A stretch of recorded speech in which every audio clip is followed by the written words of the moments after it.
Oh, great. Welcome, Matilda. Welcome, Gabriella. Welcome, Nerys. Welcome, Aim. And Mai. Welcome, welcome, welcome, welcome. I'm getting stuff set up. And hey, good morning. If people came in after the good morning chat, well, someone chatted you good morning in the chat before you got here. So a bonus good morning. And a bonus good morning for everybody who's here right now. Great. Let me make sure things are just not annoying in the classroom. Put that away. Let me get a screen to share with you all. That'll be good to look at for everybody in the room and out of the room. Come on, computer, share. Share. That one. Lovely. We need the chat back. Why do you close the chat when I share? Why? All right. Welcome back. It's 11:01. The technology is cooperating with us. That's all good news. What's your name again? Pardon me, sorry. Nicole, I got yours. But in the second row, what's your name? Yeah. Olivia. Thank you, Olivia. I need some reminders, especially in these early weeks. Is that Maxine right behind you? It is Maxine. Welcome back, Maxine. Down toward the center of Maxine's row. I did not learn your name yet. What is it? Yeah. Chanel. Chanel. Thank you for the reminder, Chanel. Behind Chanel, what's your name again, please? Abby. Thank you, Abby. I am learning slowly. Abby, Chanel, Olivia. All right. And in the back in the corner, I've forgotten your name. Wences. Oh, I think I'm learning it. Wences. All right, great. Learning it. Great. Welcome, Wences. All right. Excellent. Excellent. Welcome back, one and all. As we settle in and just, we'll wait a minute or two. I think about 4 minutes after class time officially clicks over is when, traffic really lets up on people looking for parking and dealing with unexpected traffic, along with the last couple of folks logging into Zoom and getting past whatever notification that was on their screen that just actually did need their attention. Like, oh, that's an email from my family member or healthcare provider or something. They had to deal with it. So give them a couple minutes. While everybody's arriving, though, it's great to just be logging into the class port, the class zone in D2L, and just look back over the last weekend of your life and see if you find any questions about statistics in it. Since this is just our second week, those could be questions about how our class is set up, navigating the homework, questions about stuff on the homework that you've been working on, questions about anything that popped to mind that maybe we didn't get to talk about last week. Think about that. And as you're thinking about that, I'll open up our schedule just to double check on the plan for today. And of course, our schedule, since the class is new to many of us, it does live there under content. And it's in the course of materials. Course materials is the place where you can find our syllabus and our schedule and some other stuff that might be useful sometimes. Looking in here, we can even look back into the past a little bit. Last class, we did talk a little bit about the third section of chapter 1, but we didn't get all the way through that. So we'll pick up our discussion right where we left off with our dream of getting through that, talking about some of our lab guidelines and the 4th section of our textbook as well. Those are our dreams for Monday, the 13th day of January, here in the 2025th year of the Common Era, as historians have named it. Any questions come up in your brains right now? Oh, great question coming in the chat. Are the labs for this class able to be done online as well? Or do people need to come in person for that? The answer is yes, you can do lab work online. It's just, depending on how it goes for you as far as, because in the classroom, there'll be a lot of time for people to work together. I'll usually put people in like random groups of 3 or 4 students. So I'm guaranteed that people have someone to work with and to get people to, meet and work with new people. That's always a good experience. And there's just so many smart people here. You want to meet them all. Though, of course, it doesn't always make sense for everybody to come into class and do that work. So for folks who prefer the Zoom option, we just kind of do our best. Whenever there's a really great question out in the class, in the room out there, away from the camera and the mic, I try to bring that question back to the mic and the camera so everybody can benefit from excellent questions. And folks at home or folks who are checking it out later on YouTube can get a lot of support for their learning and get some ideas. Does that answer the question, Gabriella? Well, while you're double, if I hope that helps with that question. Oh, great. Okay. And do people need to come in person for midterm and final exams? Same story. If you're in the room, well, in that case, everybody's working on their own quietly, though I'm here and accessible for questions. So that's really easy. When you're in the room, you wave to me and I walk right to where you're sitting. Discuss your question. I can look at what you're working on and it's straightforward. If you're in the Zoom world, it's just slightly different. Rather than being in the room together with people that are quiet, you'll be at home in a quiet place, and I'll turn on focus mode for Zoom. So like basically your chats will just come to me. And then if someone has to ask me a question that's, a chat question, those are usually yes or no type questions that are quick to type. Any question that's more complicated, we can step into like a Zoom breakout room and talk about quietly. I'll have headphones here so that people who want to talk to me from outside the room won't distract anybody in the room with their thoughtful, good questions. Does that answer that question, Nerys? So yeah, yes is the answer. You can come go either way to the midterm and either way to the lab. Or wait, I don't know if it's a yes or no, but you understood the answer. Okay, good. Great questions about our class setup. Yeah, so just keep following your instincts, what works best for you with your commute, with your learning, and with your life needs for coming in person or coming via Zoom. They're both great. That's the setup. Any other questions about anything, homework, the class, statistics? Oh, Liv. Is the 1.3 homework due tomorrow? Like, it's not going to be too early, and then still work on that lesson today. Good question. Let's decide after we wrap it up, okay? Because we could either bump the due date to a week away or we could leave it. Remember that due dates are flexible, so like you can always turn it in a day or two late, a week late, whatever. Doesn't bother me. The due dates are there to keep us working and learning together. No one's ever penalized for a late assignment. So, but it does feel better to have not saying late next to your work. So we'll talk about it when we wrap up the section. Welcome back to first letter of your name. D. Drew. Bam. All right, I did need some help with some names, but we're learning. We're learning. All right, great questions about the course. Great questions about stuff that's going on. No homework questions bubbling out of this discussion. That's not too rare. Finn. Oh, finishing 1.3, right? Yeah, ready to go? Let's go. Let's party. Let's 1.3 party. Here we go. I'm heading into content where our slides module lives, where the slides that guide our discussions live their digital existences. Back into 1.3 where we left off.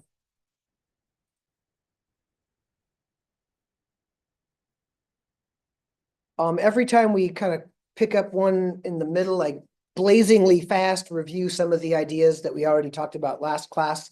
Never hurts to hear things twice. And if it's blazing fast, well, then it feels all that much better if it makes sense that time. But if it seems too fast and it doesn't make sense, check out last class's recording or come talk to me, ask questions, read the section, do all the things you can do if the blazing fast stuff is bad.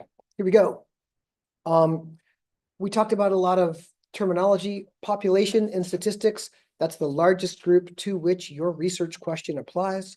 The sample, well, that's just whoever or whatever you're able to actually study in a data set. Cool. Oh, little note at the bottom of the slide. Once you've got a sample that you're studying as a researcher, do not generalize your results beyond that group from which you drew your sample. That would be the biggest possible group you should imagine generalizing to. And even then, you should have done some random sampling and some thoughtful ways to guarantee your sample is representative of that large group. Yeah. And we'll talk about more of that stuff today. Parameter means population characteristic. It's a weird terminology word that doesn't sink in for many people, but population characteristics are parameters.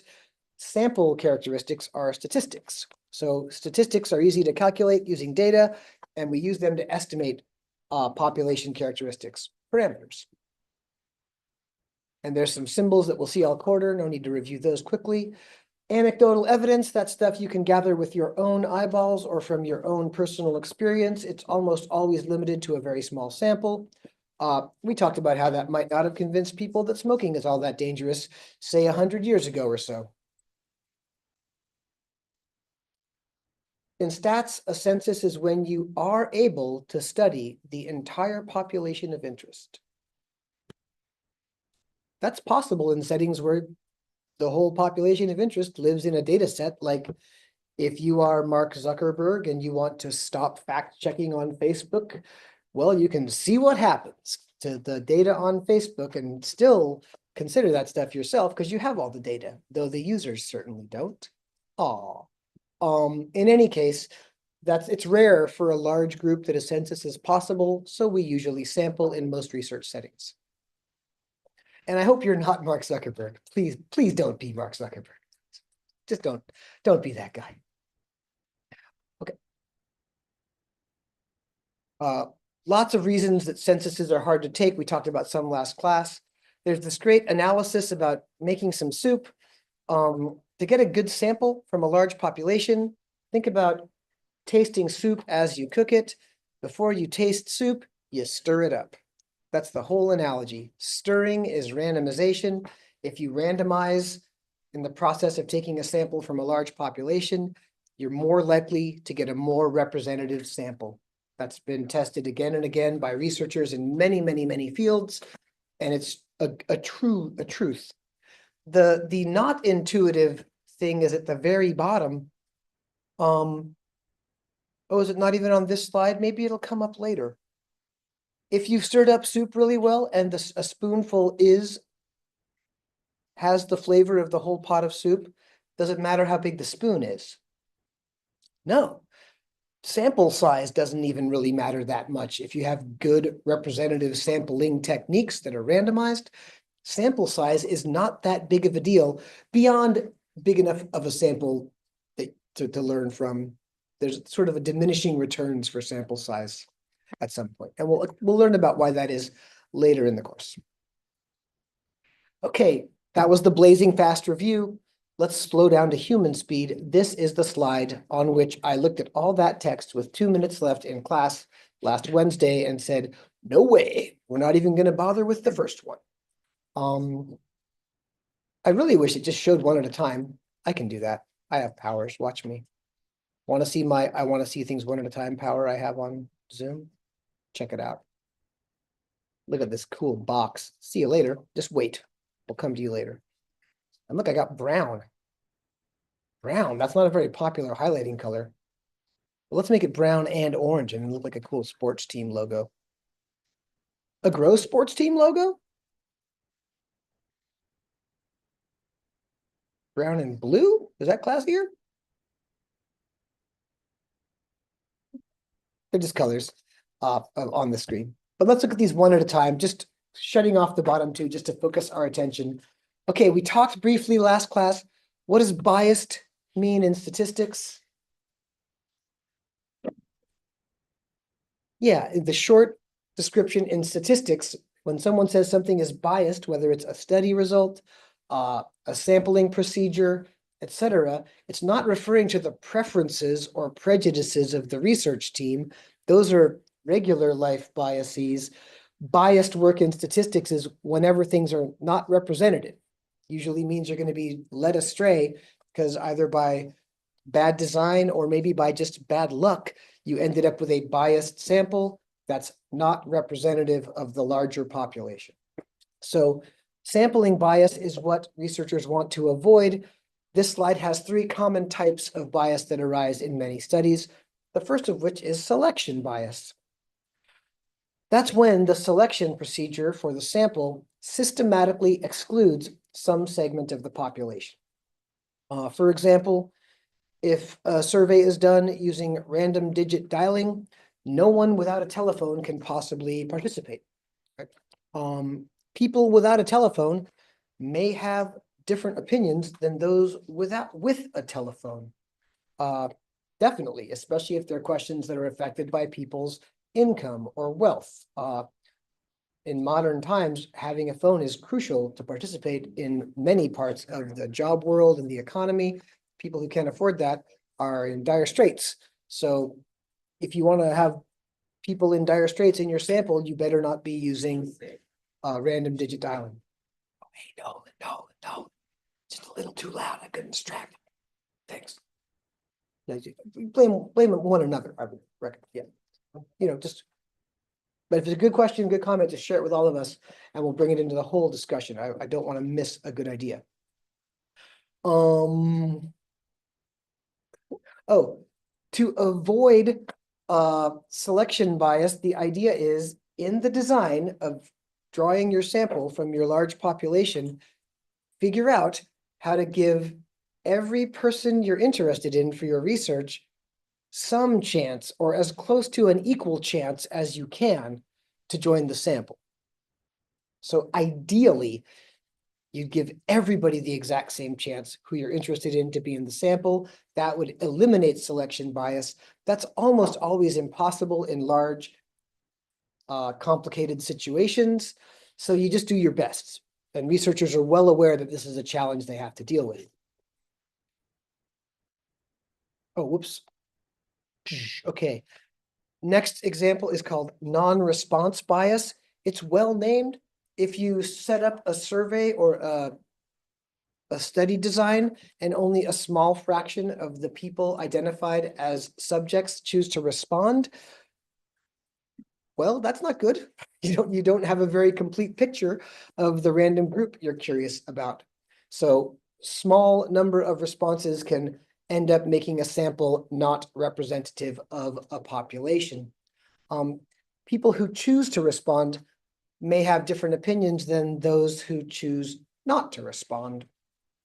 This is kind of obvious in any voluntary rating website. When you go to Yelp, right? There's lots of 4-star restaurants and 1-star restaurants.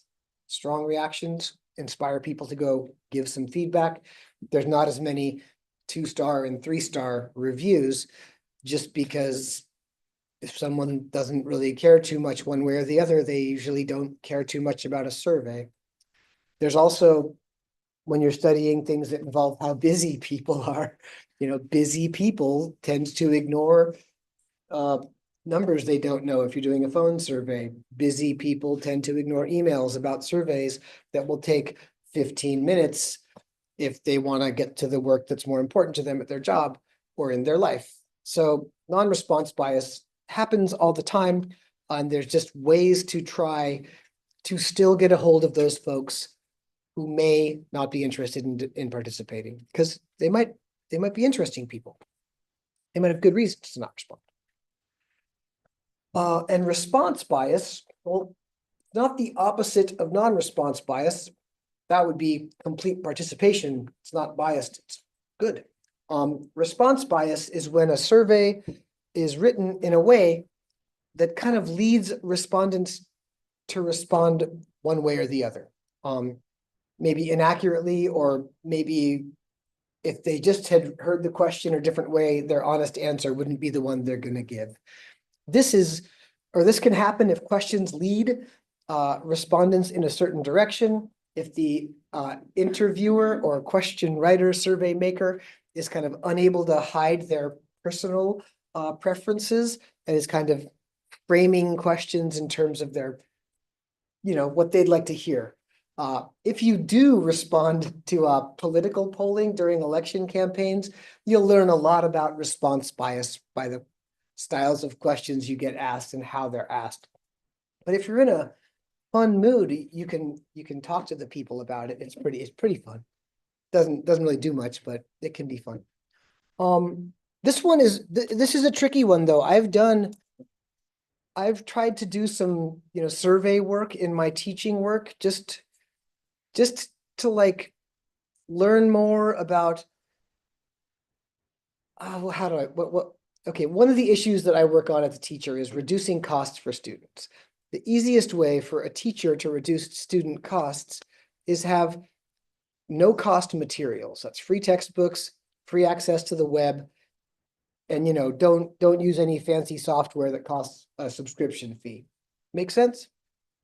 And the only reason that I think it's difficult to convince other teachers to use no cost materials is because expensive publisher materials, well, one of the reasons they're expensive is they're selling them to teachers, right? They don't sell them directly to students. They convince teachers that these fancy textbooks are the ones to use because look at all these nice, cool supports we have for teachers and students. They always have some stuff for students as well, but they're selling to teachers. And I'll put it this way, a lot of people who've been doing this job for a long time get used to all those nice bells and whistles.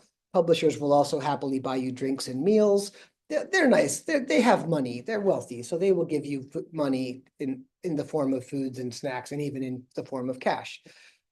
All those of us who are advocating for no cost and low cost materials have is the idea, right? So to try to promote the idea, sometimes we'll do like a student survey or a teacher survey about materials. And trust me, when I write one of those surveys, it's completely obvious that I support no cost stuff. I might be doing my best to ask the questions in an open-minded, thoughtful way, but my perspective is I'd rather people not be exploited by publishers from Texas in their educational journeys and, all things being equal, save some money. I can't hide that. But some people can. And so if you want to overcome response bias, you work in a team to overcome anything in your survey that pushes people directly toward the answer you'd like. Sometimes that can just mean being honest about where you're coming from and your own perspective, although that's not as popular as you would hope it would be in our culture. Any questions about these three? These three big and very common styles of getting a not quite representative sample? And there's a little note at the bottom here, especially non-response and response bias almost always show up just because of human ecologies and how life goes in a complicated world. So even if you've designed a perfectly random sampling selection process, you're still likely to deal with those two. Selection bias is also really, really common, especially the more complicated the population of interest becomes as a group. The more diverse, the more spread out, the more in motion, the more historical reasons there are for them to not be easy to find, or current histories today. If you didn't know, it's also today. Okay, also look out for a couple of other options. Oh, voluntary response. Whenever you completely design your whole survey to be voluntary response, I mean, I already mentioned Yelp.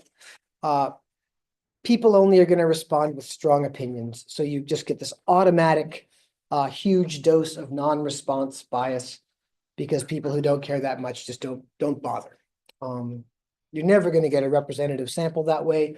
What you get is a sample of folks with strong feelings who choose to participate. And if that's valuable to you, it can be great to go do it. Good example here, it's like a quick vote, likely from the sidebar of an old-fashioned web page when they'd stuff all the ads off to the side and maybe throw a survey over off to the side. These slides are about 10 years old, so think of the internet from when you were 9 years old. Or if you're 19. Do you get paid sick days at your job? 3 options: yes, no, and what job. And depending on your job status, you might feel that a certain way. Quick vote results. Yes is like almost 2/3 of the results. No, about 1/5. And what job? So I'm unemployed right now, about 15%. That's 32,000 voters, which is a pretty large group. So maybe this was on like, I don't know, CNN.com or MSNBC.com or FoxNews.com. But in any case, they're nice enough to tell us this is not a scientific poll. I'm willing to bet money that if we went online and got accurate economic data about the proportion of people in the states who get paid sick days, it'd be lower than that back when this survey was taken. I'm willing to bet that because who's happy to answer the survey?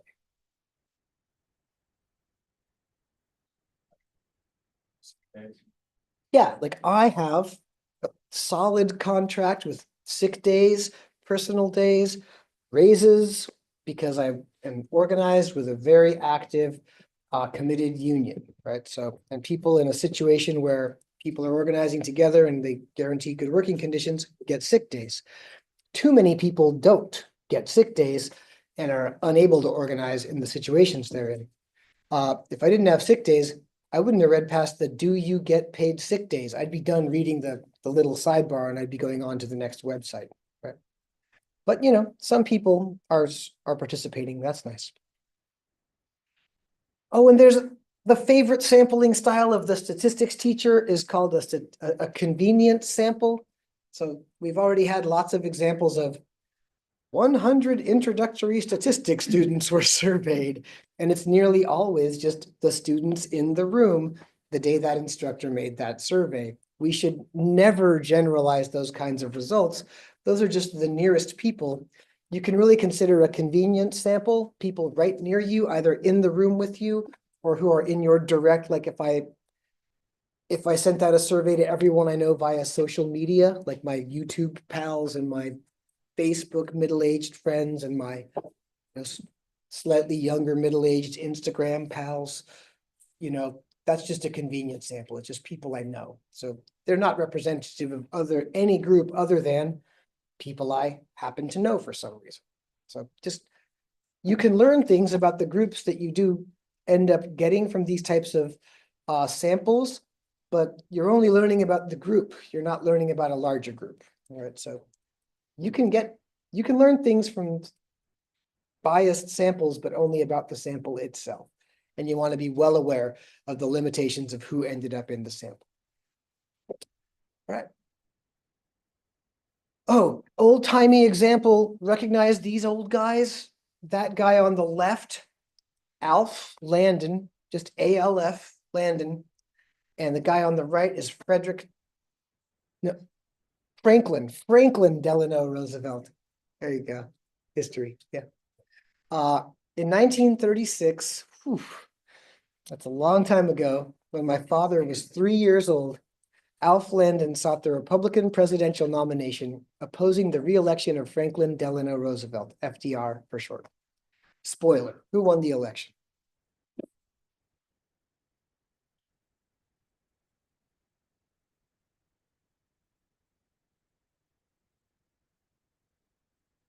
Which of the two people have you ever heard of before? FDR. He's famous because he was president. Alf Landon was maybe a senator, I think, or maybe he was a vice president for a previous Republican president before FDR was ever president. History quiz. How many times did Franklin Roosevelt win the presidential election? 4 times. He served 3 complete terms. He was elected 4 times. Why did he leave office? He died. He died. He lived with disabilities. He had polio as a young person, lived his entire life with disability, and he wasn't all that old when he passed away of disability-related issues. And then he left the presidency to Truman, his vice president, during World War II. So, and it was his incredible success as a president in all those terms that led the US Congress to impose term limits. Because as soon as the party that was not his party got power again, they were like, no way, never again are we going to have 24 years out of power. There you go, history lessons. Oh, he was popular. What did he do that was popular? That sounds like a great depression. By doing, Who's making Not the exact. It's called Social Security. It's providing support for people who are down on their luck, whether if they're poor. It's providing retirement benefits for everyone in the country and healthcare to those we could provide it for at first, starting with the elderly. The plan back then was to expand healthcare for everyone, though somebody stopped them. Some meanies. Check your history book. Or they're still at it. They're still stopping us. Same people are still at it. Okay, here's our story. The Literary Digest poll. There's a magazine called the Literary Digest. It's similar to magazines like The New Yorker or The Atlantic. It's like a literary fiction, poetry, and like thoughtful, long-form journalism type magazine. Vanity Fair is another one like that in that family of magazines. Back then, it was a popular magazine, and they polled 10 million people in the States and got responses back from almost 2.5 million, a massive sample. Their poll showed that Landon would likely be the overwhelming winner, and Roosevelt would get only 43% of the votes. We already know the result, but their poll was so bad, it was like almost exactly backwards. Rather than getting a little around 40% of the votes, Roosevelt won with about 60% of the popular vote and a ridiculously overwhelming proportion of the Electoral College votes. Now, this last bullet is the one. Let's just decorate it with hearts. Back then, when a media organization did something totally wrong and was just bullshitting people and made mistakes, they lost their reputation as a credible outlet for information, and they went out of business. Imagine the dream. But, you know, that's up to us as consumers to put places that feed us disinformation out of business. Facebook, Instagram, X. Sorry. In any case, that's cool. So it's not science fiction that the media will actually serve the interest of the public. Back then, the public demanded that service. We could do it again. But what went wrong with their survey? What went wrong? They had surveyed their own readers. They had a massive subscriber base of millions of people. Back in those days, registered automobile owners and registered telephone users were all like public information. So they could go to all the states in the country and say, hey, give us your automobile owners and your phone users lists, please. And no problem getting the information. And that's a huge, huge group. Again, millions upon millions, 10 million people. Now, the note here is all of the groups had incomes well above the national average of the day. This is kind of during the recovery from, but still during the Great Depression. So, and this gave lists of voters. Then as now, wealthier people were more likely to support the Republican Party than the Democratic Party. So they ended up with this very, very biased sample, not at all representative of the entire population of at least US voters. Bad job, Literary Digest. Now, there it is. Again, their sample is this reminder, massive, 2 4/10 million people, and the US population wasn't even close to what it is today. So that's a ridiculously large sample for any kind of survey, even today. But since the sample was badly biased, they made this historically bad prediction, and we still make fun of them and celebrate their failure nearly 100 years later. We mentioned the soup before in our run-up to this, but when soup is not well stirred, it doesn't matter how big your spoon is, you're going to get a bad sample, right? So if you don't stir up something in the process of making it, you're not going to get a good taste. But then there's the note. Again, if the soup is well stirred, a small spoon will suffice for your test. And in modern statistical work, say modern political polling, most samples that say Gallup polling or any large polling organization in the States, Pew Research, they mostly sample about 2,000 people. give or take, for their samples of the entire US, though their sampling process is complicated enough and careful enough that they're doing their best to build a representative sample with a lot of randomness involved with just 2,000 people. Bigger than that doesn't decrease the margin of error enough to offset the cost of doing a bigger sample. So yeah, small samples are great, but you gotta have them be random and give people a chance to be in there. Selection bias was the big crime here. Or failure, not a crime.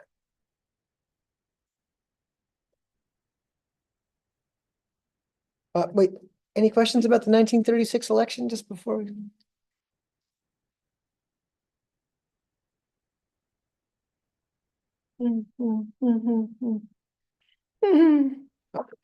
Well, here's a little practice, more of a discussion for us to have. Let's talk this one through. A school district, a fictional school district, is considering whether it will no longer allow high school students to park at school after 2 recent accidents where students were severely injured. Sounds, yeah, that you can imagine that people might want to limit the risk of injury in the parking lot.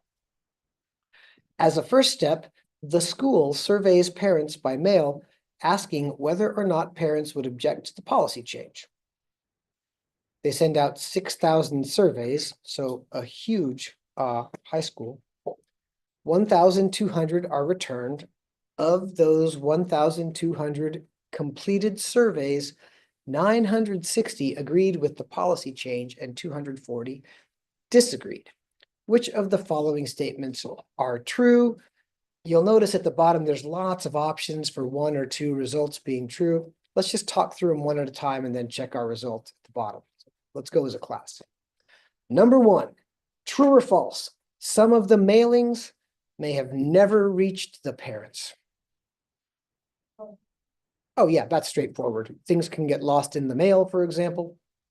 If a note, well, I went to high school back in the days when there was no email and no texts. So if something came in the mail for my mom from my high school, maybe it was about the time I had to go talk to the vice principal about that one thing I got in trouble for that time. Maybe I don't want her to see it. If I get it first, right? So there's other reasons rather than just pure randomness that a mailing may not reach a parent in high schools. Okay, number 2, the school district has strong support from parents to move forward with the policy approval. True or false?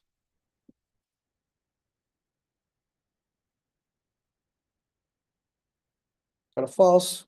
Got a thought? What do you think, Finn? It's true according to the data, but I don't think the data is very representative of the whole population. Yeah, among these 1,200 people, overwhelming support, though that's not even like a fourth of the people, right? So, want to just go false? Because it's not so true that we can just say it's true. We can imagine a world in which 4,000 people would have said no, but they just didn't bother with the survey. That's often, and you'll often find people, when you're asked if you disapprove of something, the louder group will be the disapprovers, because they're the ones who are upset, right? If you're upset, like scared or fearful for your child's safety or your adolescent offspring. Is that what I'm going to call my son when he's no longer a child? My adolescent offspring. That's a weird phrase, but you know what I mean. High schoolers aren't adults quite yet, but they're whatever. In any case, yeah, they don't have strong support from anyone but those 960 people who sure care, but they're less than a sixth of the parents total, right? Okay, 3, it is possible that a majority of the parents disagree with the policy change. Yeah, just nods numerically. It could be true, that so that when you throw in a nice it could be or it's possible, it's easier to make a true statement like that. 4, The survey results are unlikely to be biased because all parents were mailed a survey. Yeah, all I see is false head shakes out there in the room. And I agree for all the reasons we just discussed. So the reasons we just discussed knock out 4 as well. So 1 and 3 look pretty good. Let's check them out. We practiced. We practiced. How was it? Pretty good practice? Relaxing? All right, cool. And these are just, it's tricky. Like, if you were this school and you really wanted a thoughtful, like, if you wanted to decrease non-response, well, I think we have a quiz. Hold on. I think we have a quiz about this too. Hold on. I think maybe there's a quiz here. Hold on. Let me look. Did I make a quiz about this? I think I did. That, like, a follow-up question. So I'm heading into coursework on our D2L page. Quizzes, third option there. It's got an exciting title, Sampling Bias Quiz. That's our current topic, so I think I'm in the right place. So go to Sampling Bias Quiz, and you'll see, well, quiz details are boring. Start the quiz. Yeah. During class, like just this a second ago, we discussed an example in which 6,000 surveys were sent to parents of students at a large high school. With only 1,200 surveys returned, we just discussed that the results are likely to be biased. That is, not representative of the opinions of all the parents of all the students at the school. Which type of sampling bias is most obvious here? Selection bias, which would exclude some people from sharing their opinion in some systematic way. Non-response bias, which is what happens when people don't respond. Or response bias, which is the one where the way the question asks might push an answer on people. Which seems most obvious here? Say that loudly. Everybody say it. Cool. Yeah, we agree. It's non-response bias, right? Great, good work. It's if you just don't even get back word from even half of the people available, you got non-response bias in your work, and you can't claim that you've got a representative sample. You know, kind of like US voters when they vote for president. Not everybody, barely anybody votes. So we get non-response bias in our national elections every time. It's almost worse at local elections, which is sad, where we have even more power, since the issues don't get as much intense media coverage and attention. Maybe it doesn't draw us in as much. But heck, if you want to make an impact in your community, vote for school board. Heck, run for school board as long as you're cool. But yeah, get that point, non-response bias along with submit quiz, and you'll get your point. Sound cool?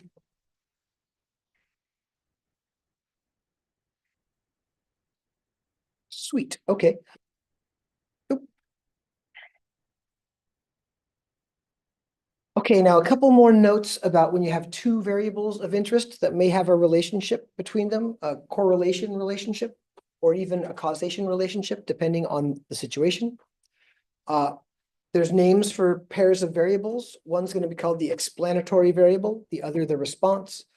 When you're doing an experiment and you have control of a variable, that's always going to be the explanatory variable. And then whatever thing you're measuring to see if whatever you're controlling affects something, that would be your response variable. Think of treatment and control as the explanatory variable in like a medication trial, and then relative response in the condition that the person is dealing with that the medication is meant to treat. That would be response. In other settings that are not experimental, well, they're noting on the second bullet that they still use those two labels, even if there's a suspicion of effect in one direction. That's a bad idea, statisticians. It makes it sound like one thing is going to affect the other one, even if it's not.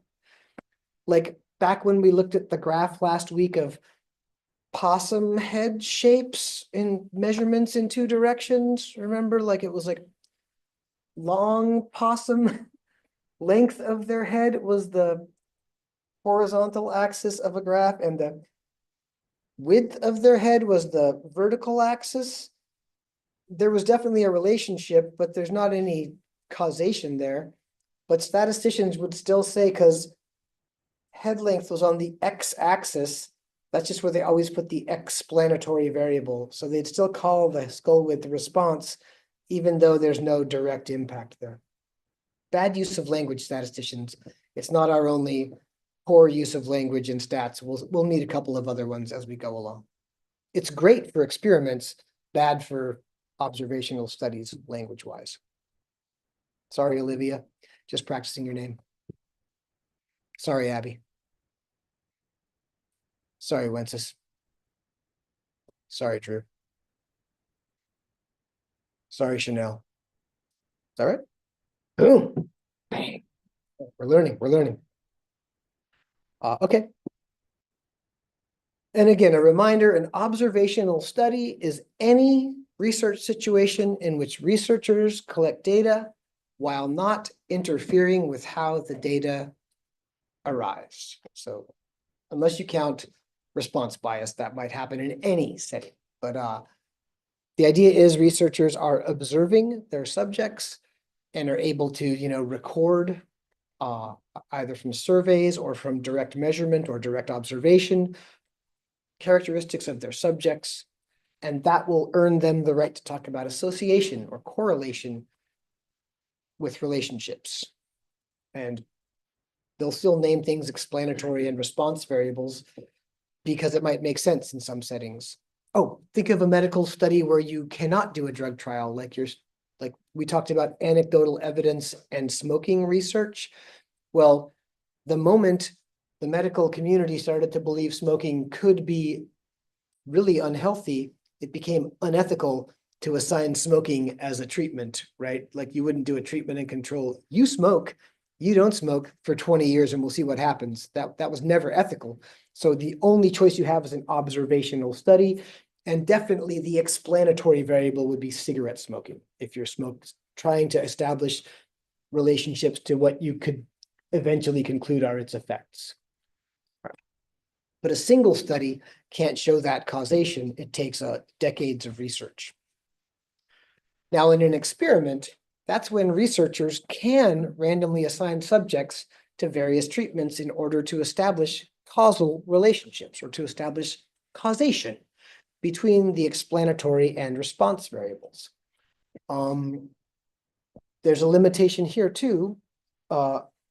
When you're going to do, say, a drug trial to see if a new drug that's available is effective or to check on the intensity of its side effects, the research subjects have to give informed consent for you to do an ethical drug trial. Informed consent serves as volunteering. So you're always going to have voluntary response bias in every single medical experiment that's done ethically. That limits you. You basically can't generalize beyond your subjects in that setting. So again, you need to just do repeated experiments and repeated studies, whether you're observational, like with smoking, or experimental, like with a new drug that your hope is good. You just have to keep doing the work and convince yourself and then the research community really that something's valuable. Or in the case of valuable in the case of a medication, or dangerous in the case of smoking. Big idea here. Let's see what they've got. Oh yeah, it rhymes in everything. Correlation does not imply causation. If you remember one sentence out of statistics 1, that would be a good one to choose, because it's something that we often make the mistake of thinking, because people tend to see patterns and we often assume if we see that, then we're going to see the other. But oftentimes it's not that clear in reality which thing affects which other thing and how, in a complicated world especially. Do we have a comment from a cartoon? Yeah, we do. There you go.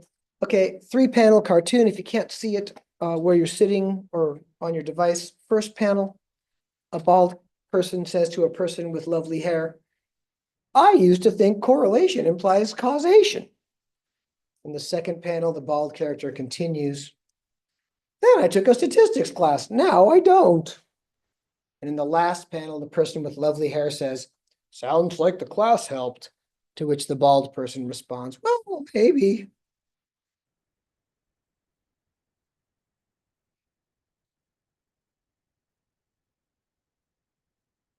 Above dad joke level, it's pretty good. It's pretty good. It's pretty good. It's pretty good. It's a pretty good joke.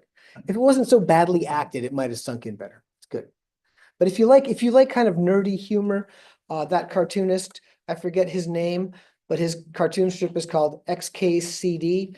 He does all sorts of cartoons, much like this, 3 or 4 panels that have a quick gag, often in settings of science and mathematics and statistics and other research settings. The webpage has all sorts of cartoons on there. If you just want a giggle that's in a nerdy giggle sometime, I recommend xkcd.com. He's also made some pretty amazing and fun books that are good. Like he's made books where he draws diagrams of like very fancy things like the space shuttle, and then he labels them only with the most 1,000 common words in the English language. Like, so there's all these technical things to label in a spaceship, but it'll say like, this part spins the other part. Just like these little cute little descriptive labels that little children could come up with. It's pretty great. Fun stuff. All right, team, what do you think? That's the end of section 1.3. Are you ready for a break? I know that you're ready for a break. Let's take a break and we'll come back here at 2 minutes past the hour. And then we'll talk about the next one. 12:02. Cool. See you soon.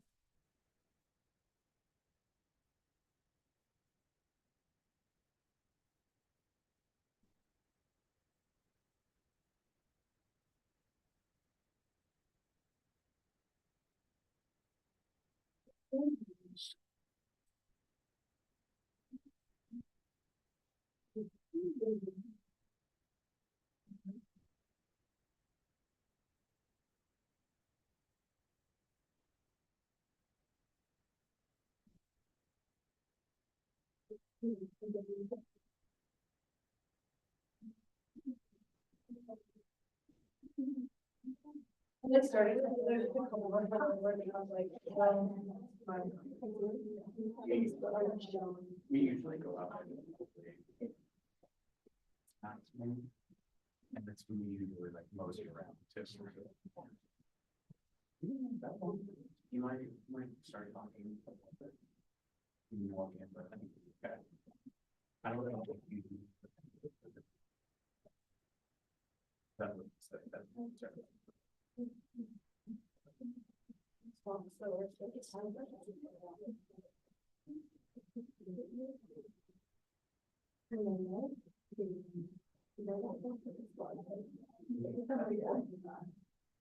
Does he?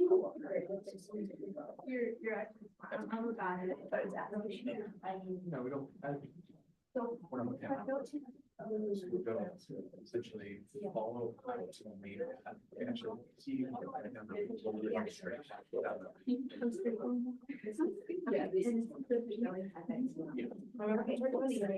Walking straight through there and there's a little pocket.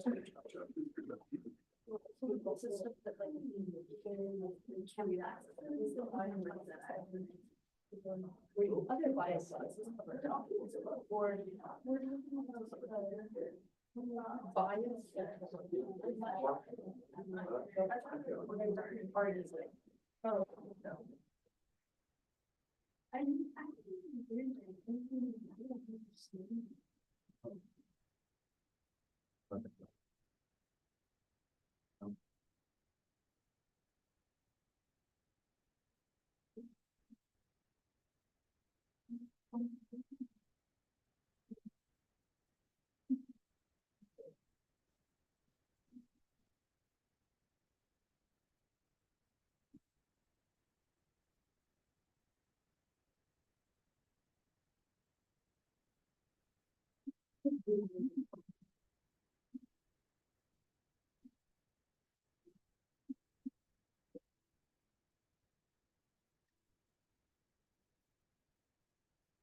And then now I think weird. Yeah, huge reason. I know. And sure that I had like milk and stuff, and that's it was all like, it was nice, and then it like fall.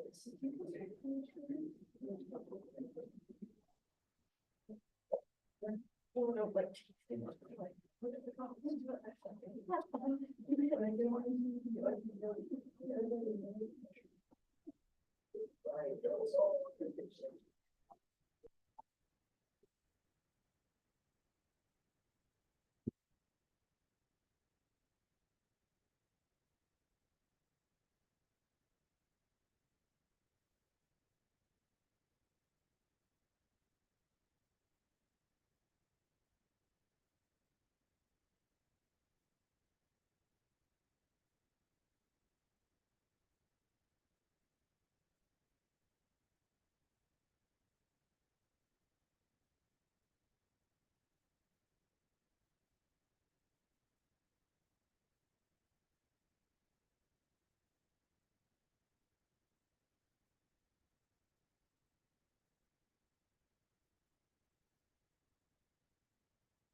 Honestly, I think it's really long, but it always kind of feels like it's like. Or just, or just want to be really long. For companies. But it like. I think I know. What was later? What are you gonna do? Like, stop with me? No.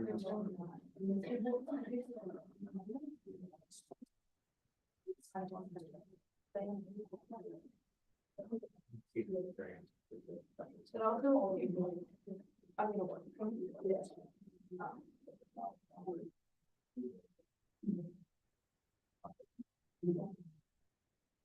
Welcome back, welcome back.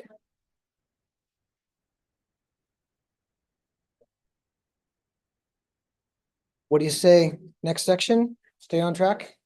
Let's do it. Let's go. Here we go, team. I'm heading back into content. If I can successfully push the button on the mouse. There we go. You'll see the fourth section of our text. For some reason, they made two little slideshows. Our dream would be to just get through both of these today, and then we're right on track. They're pretty good ones. Let's go. Here we go. Okay, we just talked about how in the sampling procedure, there are some forms of bias that researchers expect to see. And that's just because things happen in a random world. You're going to sometimes not get a representative sample. In this section, we're going to talk about some sampling strategies, at least some of the popular ones, popular enough to be talked about in intro statistics, that are meant to minimize bias in sampling procedures. Ready to sampling party? Feeling sampling excitement? Right, well, you're hiding it well on your faces. That's cool. Poker faces are valuable in life. Sorry, you don't need to feel any of that excitement. That's class. I'm just joking. It would be nice if we were excited about this stuff. Obtaining less biased samples. That's the goal.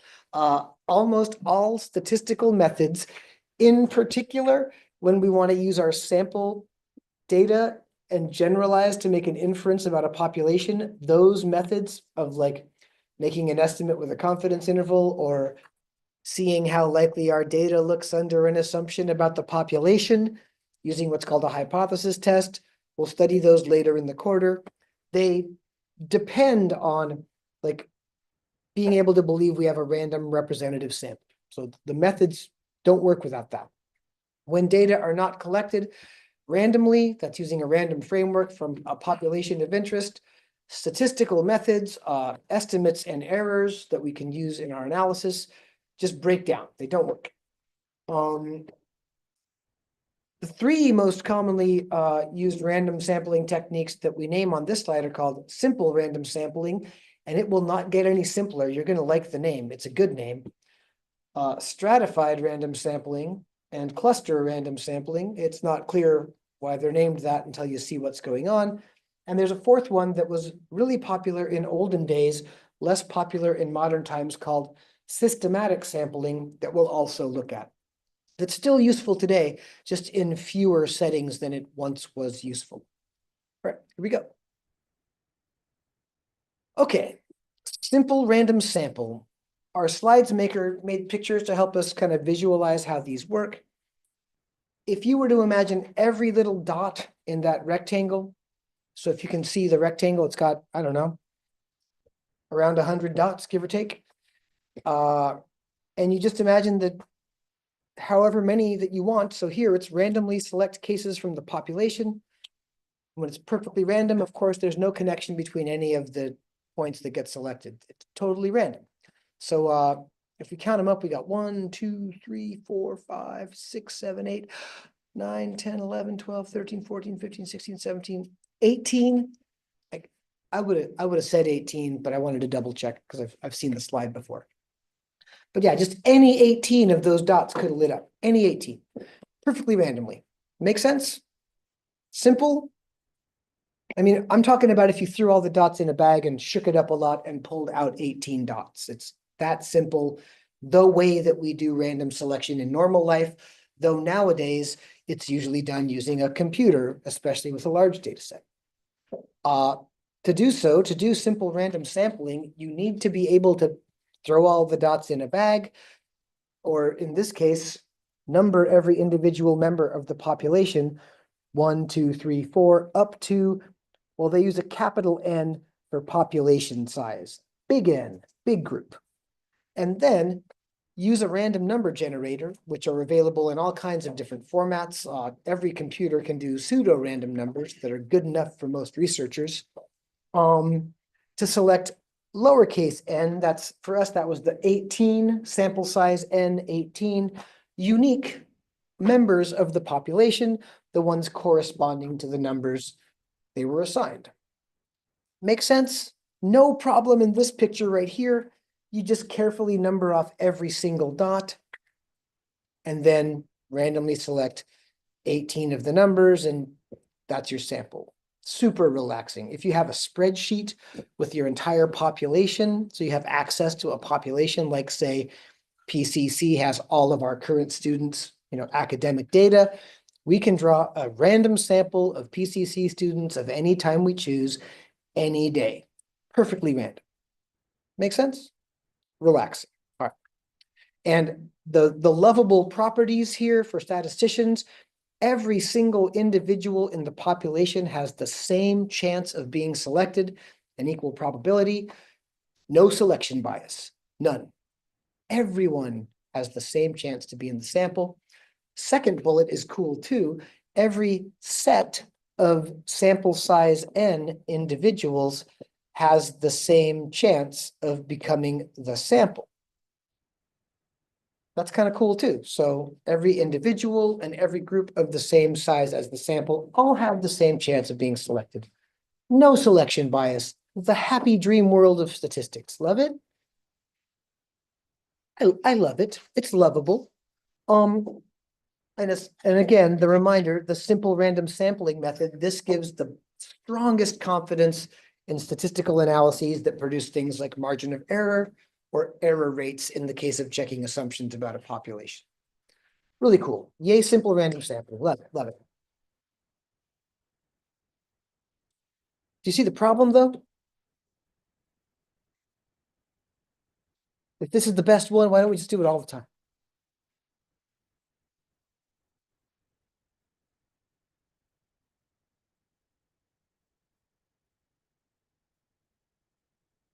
Read step 1 to me out loud again. Dante? It's not enough people in the population to get a distinct set. Oh, sorry. I was asking you to do something. We had a comment. I kind of got confused. Number every individual population one. Up from 1 up to the number in population. Now, hold your good comment from before because I didn't even hear it. Okay. Hold that comment. Can you always do that? No. Anytime you've got a large, complicated group that's not standing still, that's difficult to locate, all of the same reasons statisticians, researchers generally aren't able to complete a census of a large population. They prevent researchers from having the perfect random sampling they'd prefer because they simply cannot assign every single person a number. Too many people that they can't find, locate, or label with a number. Make sense? So it's just hard to do. There are settings like PCC has all of our current student data. Any app that you use that tracks your behavior has all of their population of users data in the app, but outside of that, nothing, right? So it's tricky. Did you have another comment, Dante, or did we cover it? I got it. Okay, cool. Just tricky. It's just tricky. So it's the best, but it's hard to do. So there's other ways that statisticians try to make sure things remain representative. And one of the more popular ones, is it the next one? Yeah, it's called stratified sampling. Let's slow down. There's a word that doesn't pop up a lot in daily life, but we don't see it that much in life, but does stratified or strata, do those words have meaning to you outside of stats class that we can hang our discussion on? I'm getting a couple of just nopes, which is not uncommon. But does anybody see the word stratified or strata in another setting lately enough in life to be able to describe it briefly? Use it in a sentence or just say where it comes up. Cassidy?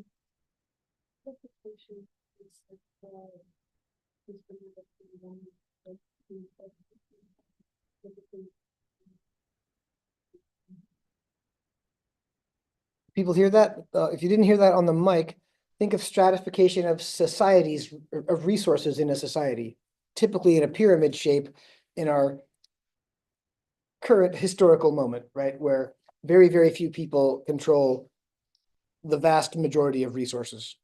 Am I hearing that right? And then as you get more and more people, they're kind of being exploited in this stratified society where people have different amounts of resources they can access and use, but then they get exploited up the stratification of society. And it comes in layers. So the traditional labels are the working class and capitalists, and the more complicated, middle class and the working. Make sense? And there's the other stratification that I've heard of that makes sense to me outside of statistics is in geology. Like if you look at stratified rock layers in think about the Grand Canyon, or any beautiful canyon that's had sedimentary rock layers come in over, ages of geological time. And there's different colors and styles and types of rock piled on each other. And when a river cuts through those stratified layers of different kinds of rock, you see these beautiful layers, stratified rock samples. So it's not always historical or economic strata.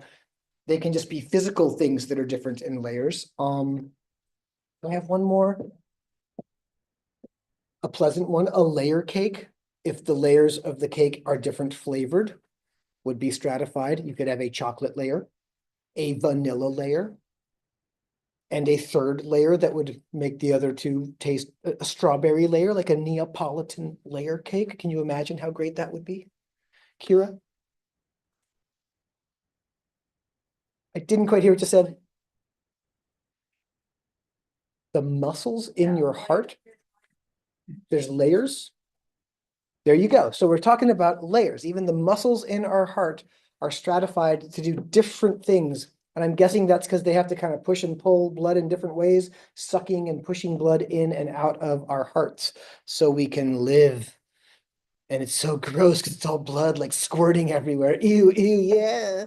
But thank you, medical professionals and people who take care of our bodies generally, who don't get grossed out by all the gross squirting inside of us. In any case. But getting the idea, stratification has to do with like layering or separations among groups. Now, the way statisticians look at it is probably a little bit like all of the examples we just talked about. So here is another box of dots, but now the dots are separated into strata, that's a plural, and in the world of Greek and Latin plural, A is a plural word, like data is plural, and the singular version of strata is stratum. You could say stratums if you like to, that's also plural in English. But since the box we're looking at is rectangular, long ago I was talking about this with a class of people just about as smart as you all. And I said, hey, doesn't that kind of look a little like Oregon just because it's a rectangle? Would you buy it? Can you just project the Oregon map on top of the rectangle map there from your mind? If you're not familiar with Oregon, just pretend that's exactly the shape of Oregon. Okay, and then around Oregon, if you look around the state, there's different parts of the state. Think of stratum 2 in the upper left here, like the northern part of the Oregon coast, Astoria, Lincoln City, Seaside, etc., right? Think of stratum 1 down there. Maybe that includes things that are the south coast, even maybe over as far into Oregon as like Medford and Ashland, so the southern western parts of the state, whether they're coastal or along I-5, our beloved freeway. Stratum 3 is the biggest one here. Think of that meaning it's big in terms of population, like the Willamette Valley, where Portland is, Salem, Eugene. So the metropolitan parts of Oregon. Stratum 4, do you see what it should be geographically? Do you do a lot of driving around Oregon, Finn? Yeah, the Columbia Gorge, Hood River, the Dalles, Pendleton, etc. As you drive out on I-84, you'd go into stratum 4. Stratum 6, we'd call that the far end of northeastern Oregon. Maybe Ontario would be out there and some ranching communities. And stratum 5, while it's small, but think of it small in population because that is the southeastern part of Oregon is the least populous. It's like Malheur County. There's like beautiful places to visit there if you like outdoor stuff. And if you like cows, you can see cows. Make sense? But each of the areas there of Oregon, they each have unique characteristics that make them different from one another in terms of who lives there, what they do for a living, their cultural norms, like in Malheur County, are not even similar to cultural norms out in Astoria. And neither are very similar to life in, say, Portland or Eugene. You know what I mean? So there's genuine differences in the groups. And if you wanted a representative sample of Oregonians, you wouldn't want to exclude any of the groups, right? You'd want to be inclusive and get all the groups represented. Stratified sampling, that's the idea. When you're aware of different groups in your population, the goal of stratified sampling is to include groups you know about in your sample. Make sense? Let's peek at the next slide to get a little peek at how to do it. Oops. I can stop drawing little stars. So step 1, it says divide the population into homogeneous groups. Homogeneous just means similar. It's the fancy Latin word for that. So, and that's usually already happening on Earth. Like there'll be groups that are out there, whether they're geographic groups like I'm describing in Oregon, or economic stratification like Cassidy described, or heck, geographic rock sample stratification if you're studying a river system, right? They're out there in reality, and researchers are often aware of them.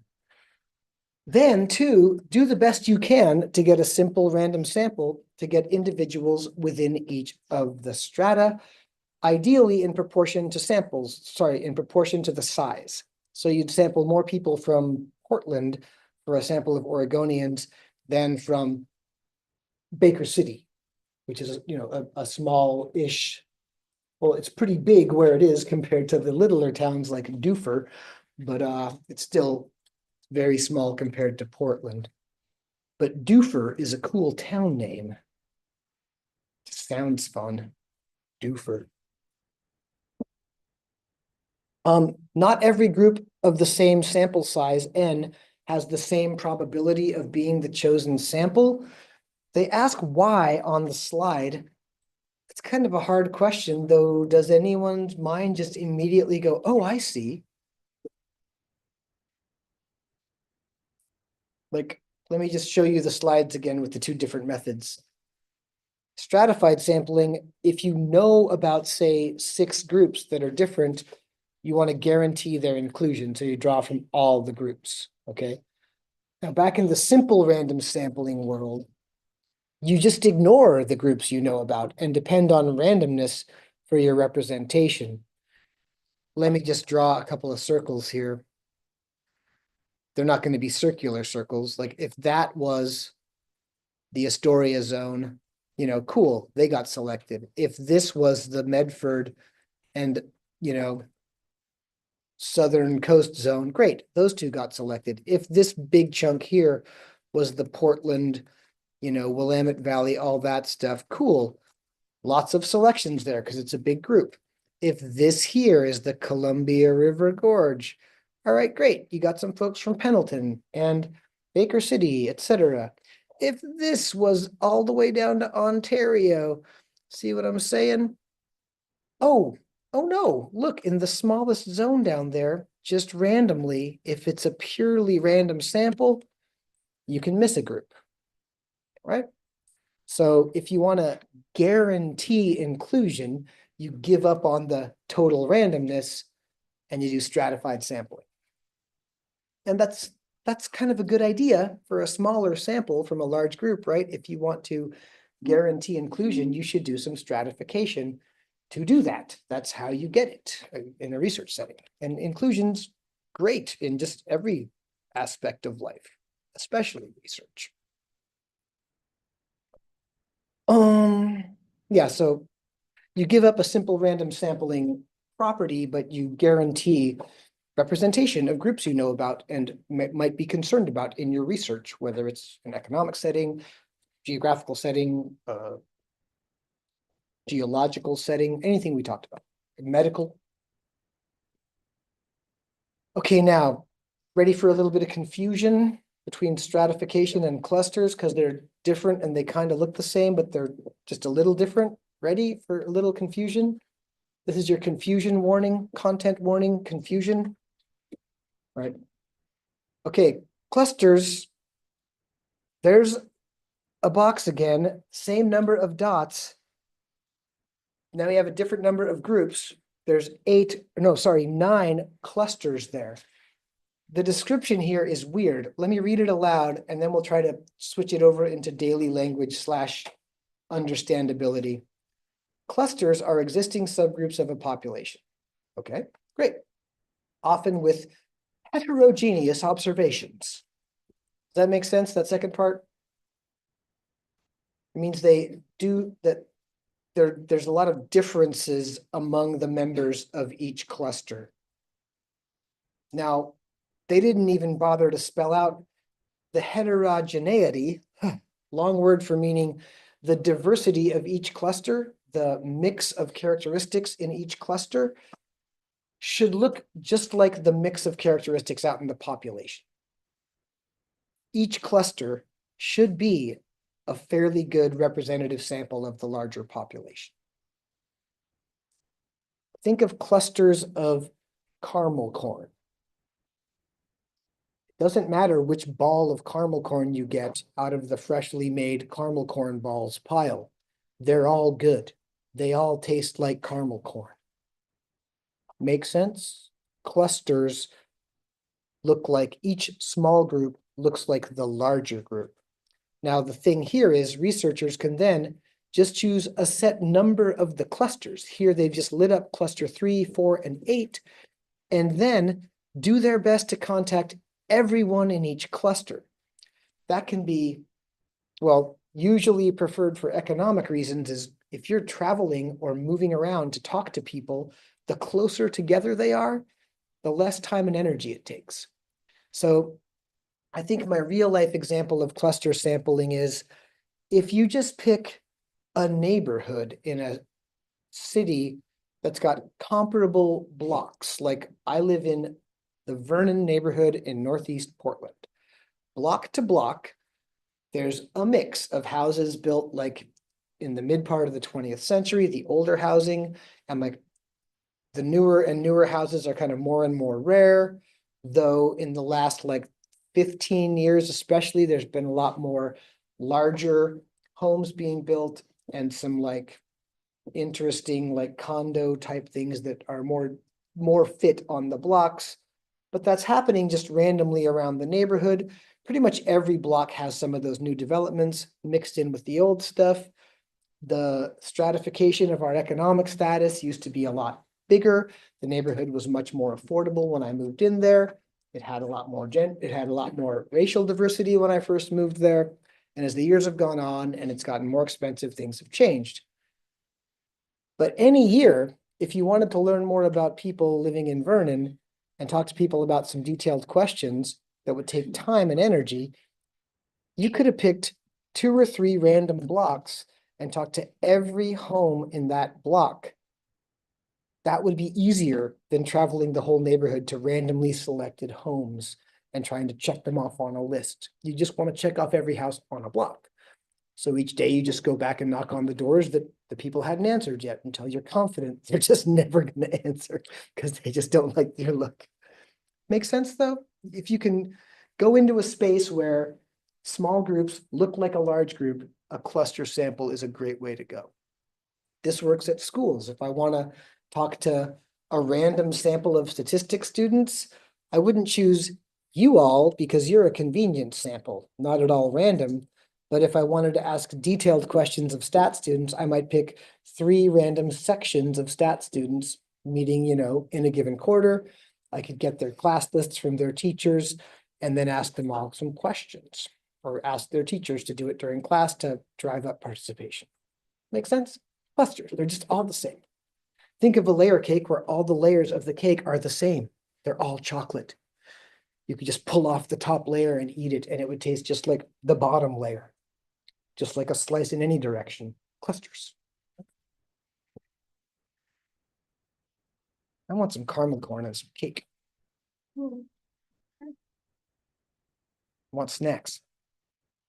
Cluster sample instructions, similar in a confusing way to the previous ones, but different in these important ways. Population is divided into clusters where each cluster is representative of the whole population. That's the good description right there at number 1. Number 2, randomly sample as many clusters as it makes sense to build the sample size you like and try to contact all the individuals in each cluster. Pretty cool. Benefit we just discussed, and the drawback is kind of obvious. Some populations just don't have any clusters waiting for you. They don't have some existing subgroups that share the relative characteristics of the population, or you might not be confident they do. So sometimes you just can't find a cluster. Oh, yum, yum, TT. Cool. Yep. Pretty good. Okay. One more type. It's called systematic sampling. You'll see on its slide, it's much more organized. Now our box of dots are sorted out. We can imagine them a couple of ways, but we can even count the dots now. We've got total dots 1, 2, 3, 4, 5, 6, 7, 8, 9, 10, 11, 12, 13, 14, 15, 17. 1, 2, 3, 4, 5, 6, 7, 8, 9. 17 times 9. Is that 153? 17 times 9. Is that 153? Person with a calculator? Yeah. Cool. 153 total dots. So step 1, randomly generate a number between 1 and 153 for this case. They got 4. So that means the 4th dot, bing, you are in the sample.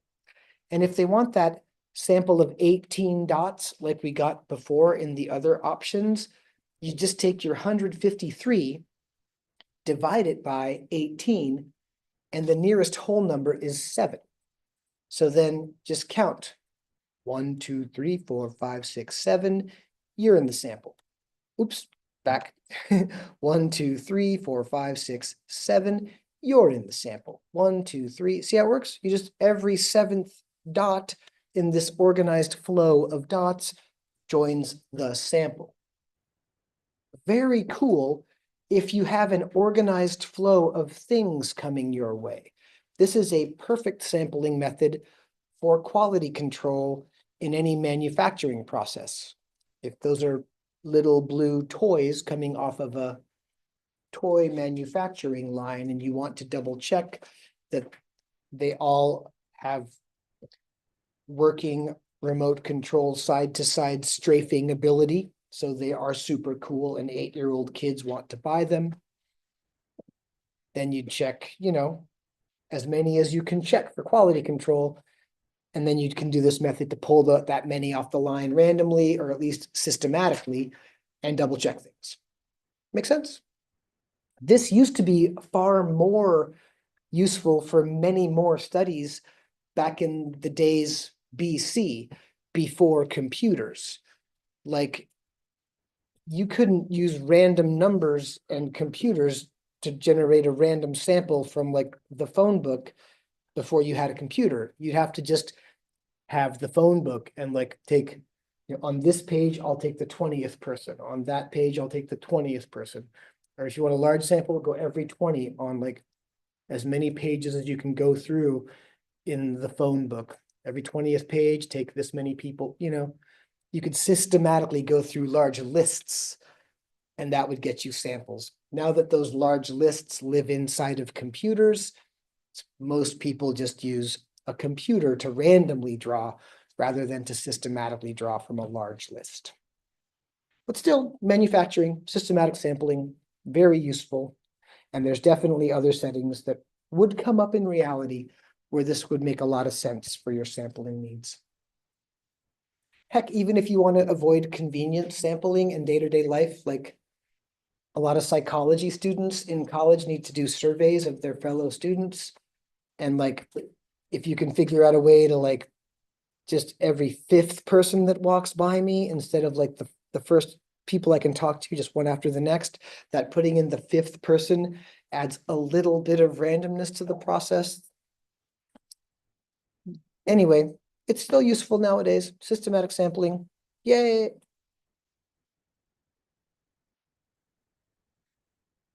I think I made this little practice question the quiz for this chunk of this slideshow. Let's go see if it's the right one. Because it says neighborhoods and stuff, and I think I remember it. I'm back at coursework in D2L Brightspace.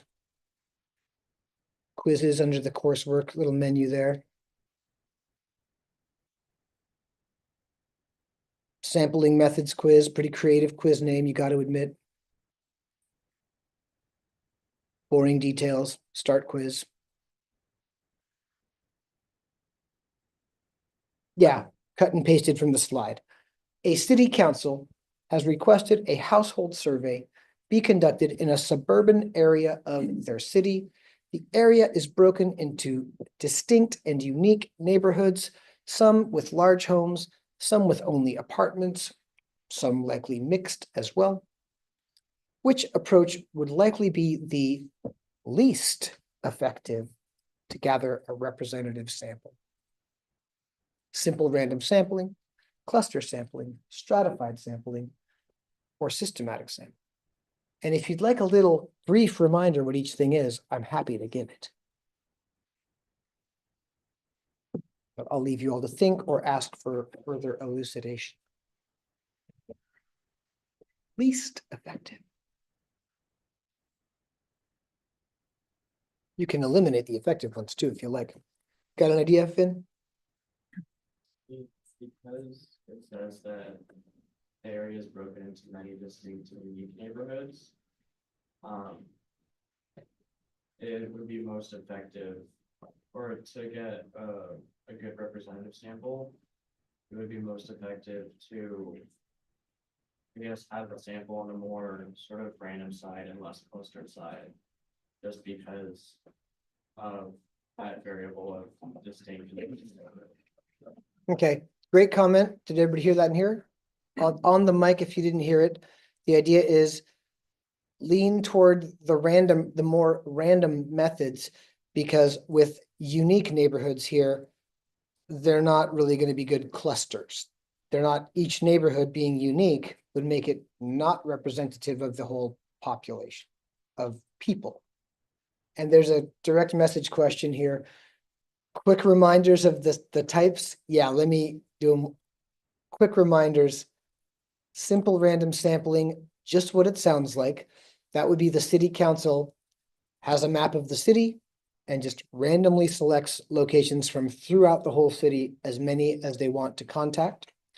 Cluster sampling would be, because we're talking about neighborhoods here, basically identify each of the neighborhoods as a cluster, and then you choose a subgroup of the neighborhoods in which to contact everyone in that neighborhood. Stratified sampling would be, again, looking at the neighborhoods as the groups. Stratified sampling would be sure to include at least some people from each neighborhood in your sample, ideally in proportion to the size of the population they each are. So like guarantee inclusion from every neighborhood. Systematic sampling could be, again, think of a map of the city, but instead of choosing random homes throughout the city, you might say, okay, on every block, we'll choose the house, on the northwest corner, and then like the 5th, 10th, and 15th going around the block, something like that. That would work in a systematic way to give you a list of homes to visit. I hope the reminders helped. Oh yeah, cool, great. But so we have one. We have a little, I'll just put it this way. We have a pro, we have a like. Oh, this is tricky. Least effective. I'm going to mark the correct answer with the incorrect X because it's for least effective, right? So far, we got one comment that said, the more random we get, the better. And we probably want to go away from clusters. Any other ideas or comments, or if people just like the idea, you just gotta throw some support behind it?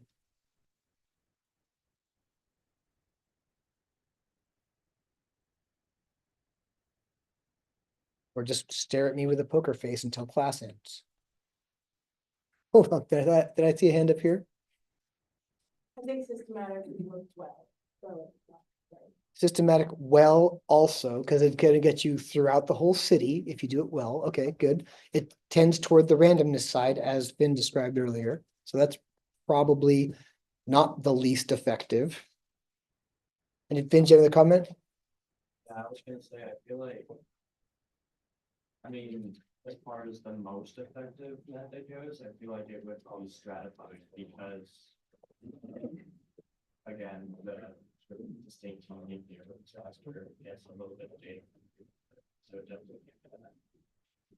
If anybody didn't hear that out in the Zoom world, the comment is perhaps the best method would be stratified sampling.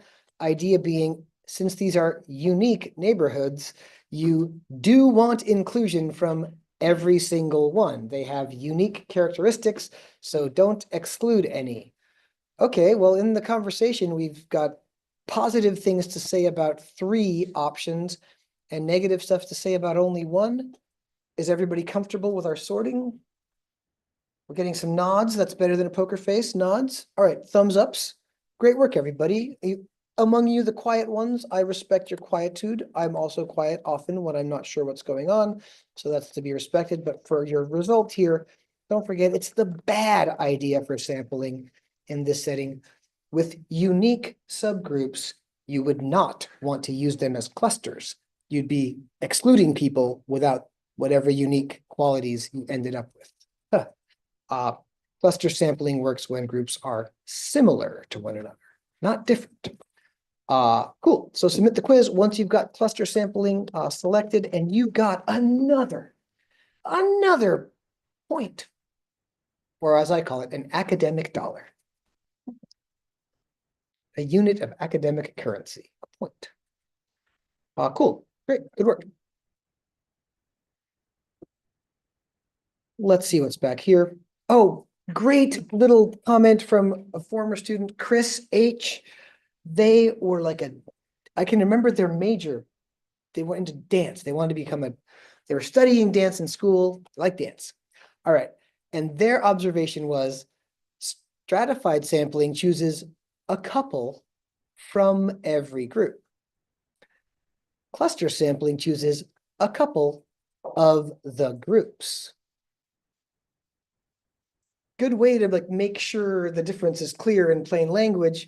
So when all the groups are different, you'd want to choose a couple from every group. You're in the stratified world. If all the groups are similar to the population, you could safely choose a couple groups. You're in the cluster world. So that was a cool description that I really like language-wise, because it just uses a straightforward phrase we all know to like make a little bit of sense of the difference here. Thanks, Chris H. Again, you've left a historically nice, better than the stats book description for my money, and you don't have a PhD in stats. Oh, sorry, that was for Chris's money. They're the one who paid tuition. They're the one who, but you know, hopefully they're doing great. It's been years. I hope they're doing great wherever they are. Boom, we're there again at the end of a slideshow. We made it. Want to take another break? And then we'll do the other topic, and then we'll be all caught up on our stuff. And then we'll decide as a group what to do exactly which day this week, this coming week. Excellent, let's do it. Let us take a break.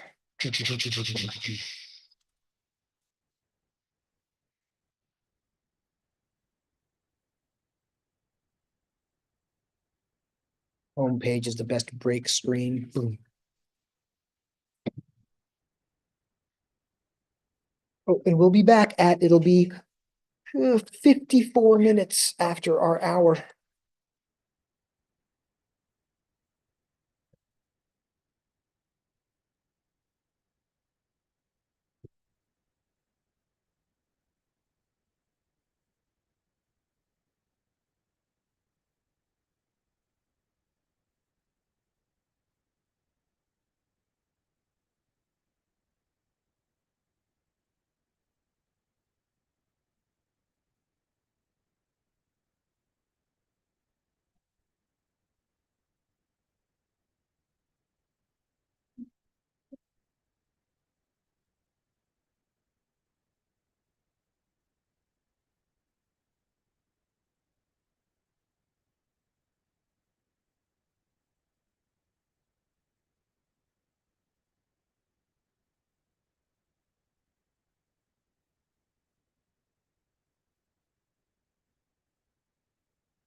Oh, lovely.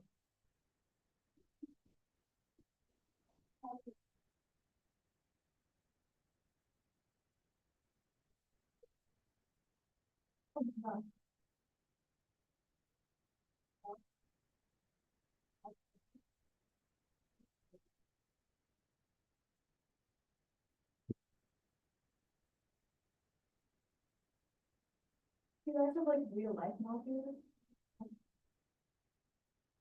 Yeah, because most of the time I play mafia like the storytelling version. You like want to church? Oh, I love that.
Yeah.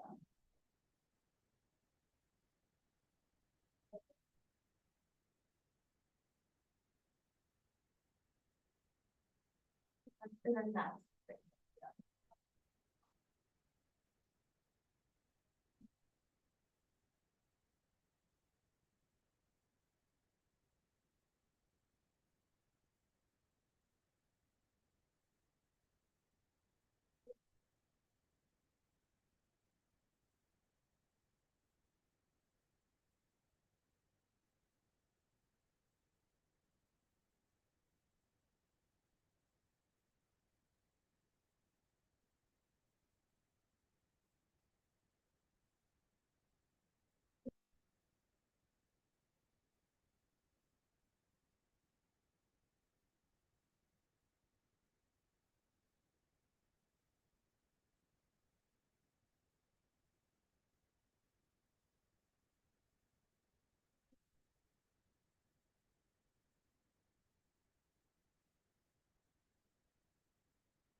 Kind of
so bad.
I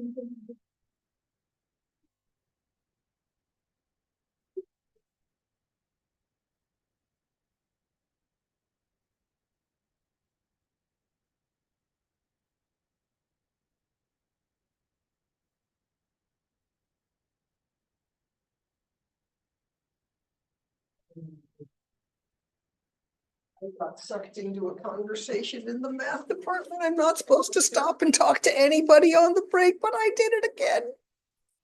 I couldn't help it. Someone was besmirching students and I had to stop and say, I besmirch you to the besmircher. That's how it goes. Besmirching. It means, what's the words that we use in here in our job that are kind? Let's see. Putting people down is besmirching, right? So someone was putting down their students and talking about how they weren't living up to their specific expectations, and I tried to convince the person their expectations were ridiculous and that they should change, and then they got frustrated and left. No, bad. It's bad for me, actually. It hurts my life to do that. Hurts my life. Because now someone will be frustrated with me along with their students. It's not going to help them change their practice. We'll see. Like if something happens, like childhood or something with teachers. We'll see. All right, team, are you ready? We got one more. It's a big day. This is a big day. You get rewarded next class when we have a nice long time to work on a lab together and just relax and work. It's going to be great. The reward of Wednesday will be strong this week. All right, team, are you ready for the plaid slideshow? It's plaid. Look at that. Instead of being gray, it's plaid. I have no idea why it's plaid. It looks, yeah, maybe this could have inspired my wardrobe. You're right. You're right. Good observation, Liz. It's also a better plaid than your slideshow. Maybe I should have worn my black and white plaid shirt today. I have one in the closet. I looked at it and thought, today? Nah, and I went for the red and black one. In any case, here we go, team. Observational studies. Let's learn more about how they work, some big issues that make them important, and why most math teachers have ignored every single one of them from education research for the last 100 years. We might not get into details about the math stuff. It just came up back in that conversation I was having earlier. Not all the slides are plaid. Some of them are just light gray with really weirdly dark bands at the top. So I doubt anyone can read. It says intro questions up at the top of that slide. I've never fixed it just because I like pointing out that it looks bad. It's a reminder to folks, when you make a document or a slide, just use black and white. That's the most accessible choice for almost every single person on planet Earth. If you want to use more complicated colors, get some input from folks who deal with things like color blindness or other kinds of cognitive and processing things that might affect their color needs. There's people working everywhere you might work who can help you with that. This person didn't check that out, but we get to think about it for our futures. Here's a question. There are more airplane deaths today than there were 50 or even like 60 years ago, 50 years before the slide got made. Does that mean airplane travel is more dangerous now than it was back in the 1960s?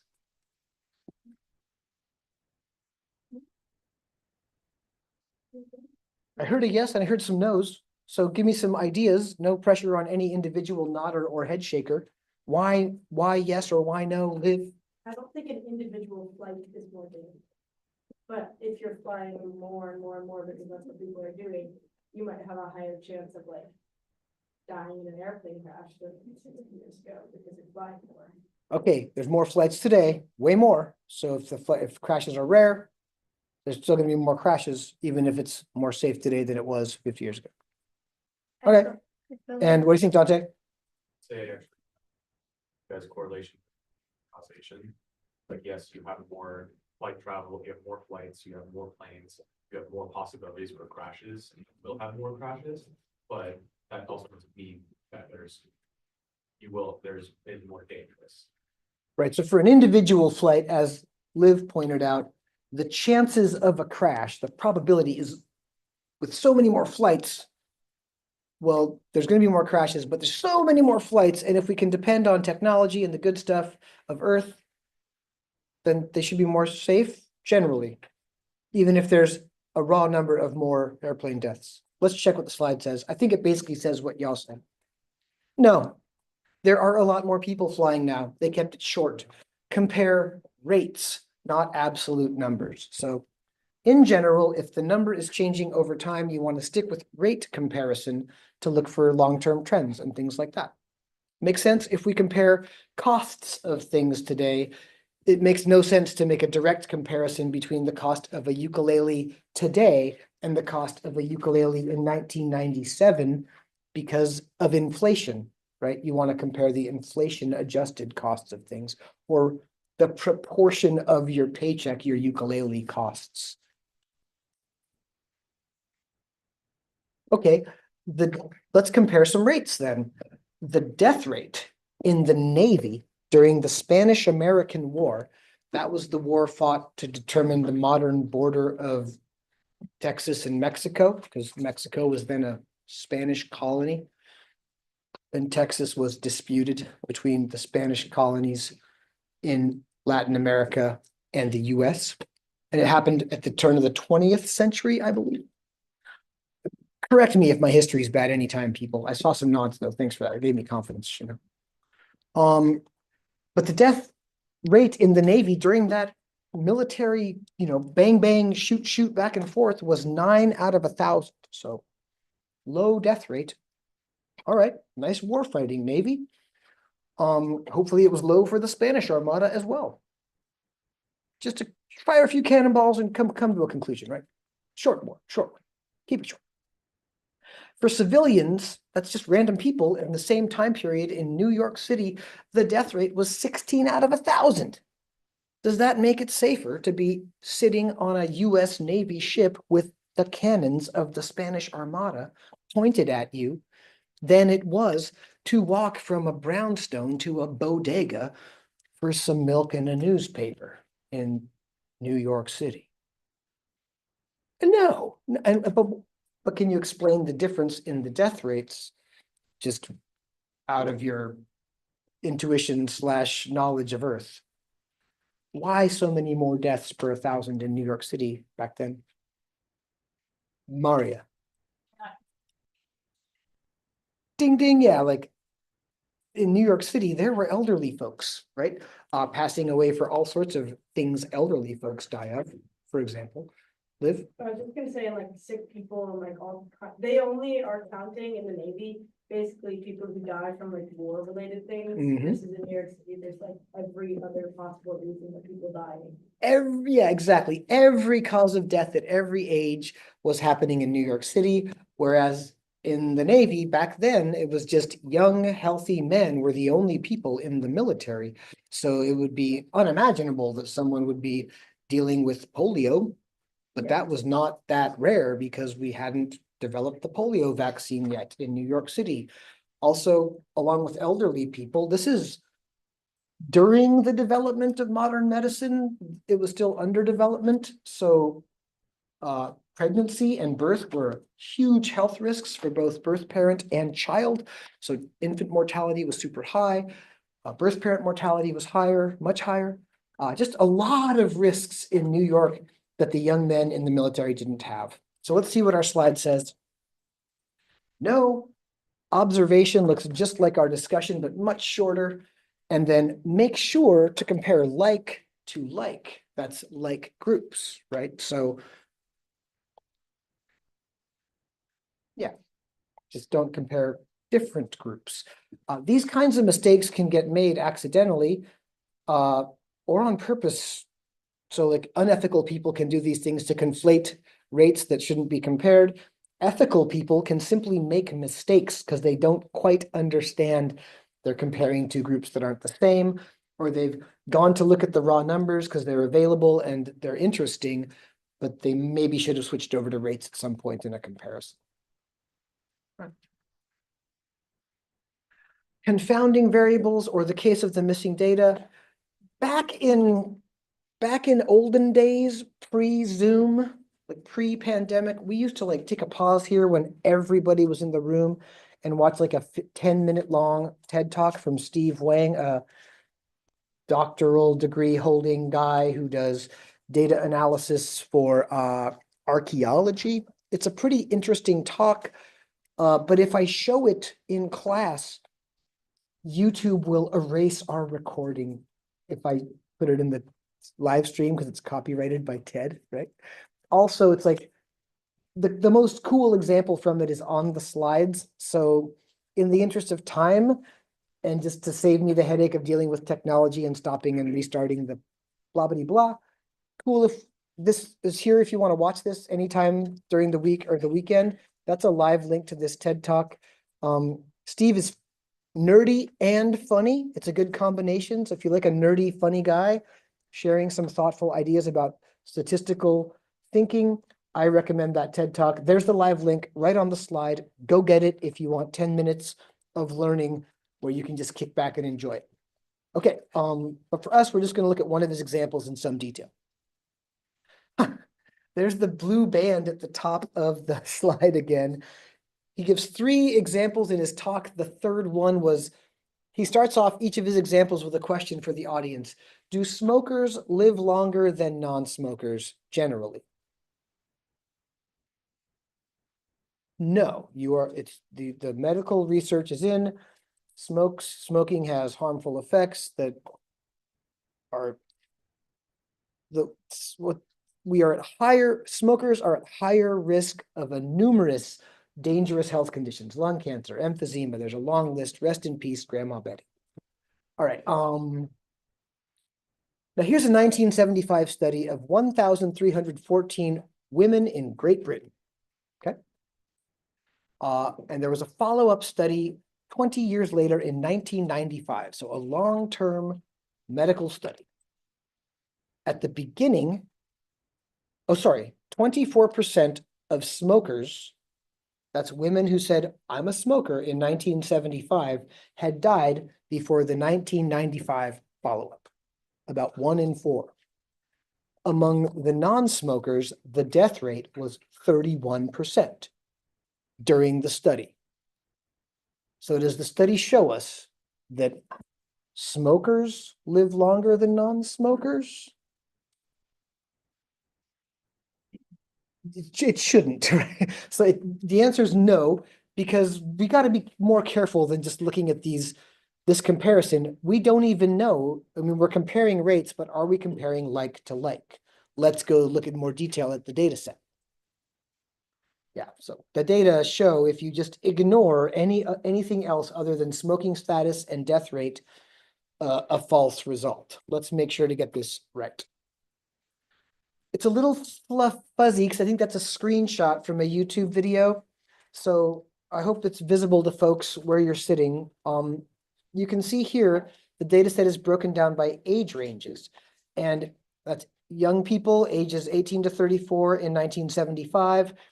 People in early middle age, 35 years of age to 44. There's middle age, that's where I'm at, 45 to 54. Late middle age, 55 to 64, and elderly people. That's their 1975 ages. And you can see if you just look across every age range, the death rate is really low. So the death rates are given in percentages in both columns, really low for young people, but still slightly higher for the smokers. Fairly low at 13% for folks who were 35 to 44 at the beginning of the study for the smokers, which is higher, almost twice as high as it was for non-smokers. And in every row, you can see there in bold, the smokers' percentage death rates are higher than the non-smokers' percentage death rates until you get down to the last row, the total, where the non-smokers' death rate is higher. Now, let your eyeballs relax if you're numerically inclined and find out why that is and tell the rest of us. If you're not numerically inclined, just wait patiently while someone who's numerically inclined lets their eyeballs explore the numbers and tells us, why is that? Why is the death rate higher for the total everybody when in every age group it's higher? Oh, hey, we have a comment in the chat. Some of the women could have already been old. Let's go down to the elderly row of the data set. Among the smokers, 86% of them had died by the end of the study. That's just a high percentage because they're elderly, right? They have 20 years to die during the study, including of just any cause not related to smoking. It's only 1% higher than the women who were elderly at the beginning of the study who were non-smokers. But look at the raw numbers, 165 non-smokers out of 193 died having been elderly throughout the study. See that? And Dr. Wang in his TED Talk is really clear about there's reasons for that. Smoking was not at all popular among that age group. Women who were elderly in 1975 had grown up before smoking got really popular in Britain among younger people. You'll see in the other age groups, there's mostly fairly comparable numbers of people in each group. Kind of interesting. So since the elderly are overrepresented in the group, in the total sample, and they're kind of overrepresented among the non-smokers, it throws off the total group's percentage in the wrong direction. If we ignore the ages of these women when the study began and don't know anything about why people are smoking and when in Britain in the 20th century, well, the data might lead us astray and just be another useful data set for tobacco manufacturers to point at to try to trick us into buying cigarettes so we can lose a little bit of weight and look cool. I quit when I was 26. Yay, I quit. Does that make sense though? Like breaking it down, it's kind of clear age group to age group, the smoking risk is obvious in the data, but if you don't break this down, you could go exactly the wrong direction. And that's often true in statistics. If you ignore something important, you could get led badly astray. For two more cool examples, check out Dr. Wang's talk. They're both interesting and they come from totally different and also interesting settings. Okay, so what it says in the blue band now is confounding factor. A confounding factor is any variable, that's any characteristic, associated with both the explanatory and response variables, especially in an observational setting. Observed response, here that's death during the smoking study, could be due to the supposed explanatory variable, that's smoking status, or to confounding factors, any other health thing, or vice versa. You know, things can go in any direction with things you're not paying attention to. So in the smoking study, spelling it out clearly, explanatory variable, smoking status at the beginning of the study. We're curious if that affects as a response the death rate within 20 years. But if we don't pay attention to the age, we could get badly led astray. So age becomes a confounding factor in that relationship. Make sense? This is why when you fill out a survey, if you get surveys through the email, like someone who works at a college, they often say, please complete our brief survey. It will take 5 minutes. And you think, I like surveys. I teach statistics. I want to help these people with their research. I'm going to do the survey. And of course, they tell you the topic of the survey. So if it said it was about smoking, I would expect a couple of questions about who I am and if I smoke or not. And then I think I'd be done after 5 minutes. There's always way more questions, though. It always takes 10 minutes because researchers have learned to ask way more questions about everything they think might affect the thing they're curious about. So surveys tend to be long to avoid invisible confounding factors. You want to be able to compare lots of different relationships. Anyway, there's the conclusion we've already made here. With more older people in that non-smoking group, they as a whole have the higher death rate. So just be careful. Avoid confounding factors, staying invisible by just learning as much as you can in any research setting about your subjects. And anytime you ask a question like, what about age? And someone has no answer to you in a research setting, say, And like rethink your trust in their research result if you notice someone has ignored or not even mentioned an important confounding factor as you're getting through, you know, whether it's a marketing study or a study about, serious health effects, you want to get the right result, right? Okay, observational studies, which we've been talking about. It says versus experiments in the hard to read dark blue band. I would have just said and experiments. They're not really fighting. They're just different ways to do research. Not a fight. Observational studies, again, the idea is researchers are watching and recording information and imposing no treatments upon their subjects. That medical study of women in Britain is a perfect example. Heck, every time you go to the doctor or any healthcare provider, they often give you a form that says, hey, will you sign this to share your medical information anonymously for research purposes? People signing that form, that's how we learn that smoking is dangerous. When people sign that form, that's how we learn about other important health outcomes. So, there's an opportunity to help out without doing a survey. Although when you're in an observational study, you have no control as a researcher of any confounding factors that weren't kept track of, right? If you aren't measuring, counting, or describing something, it's just not in the data set and you have absolutely no control over it. So if there's something important that you don't know about, it could mess up your research. But luckily, if you're in a cool research community who are working together, as years pass and decades pass and people learn together, we tend to learn about those things and start to study them and pay attention.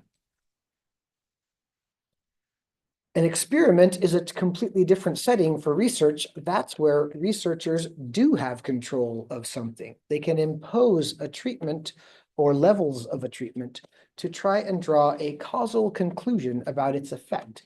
Every drug trial is like this.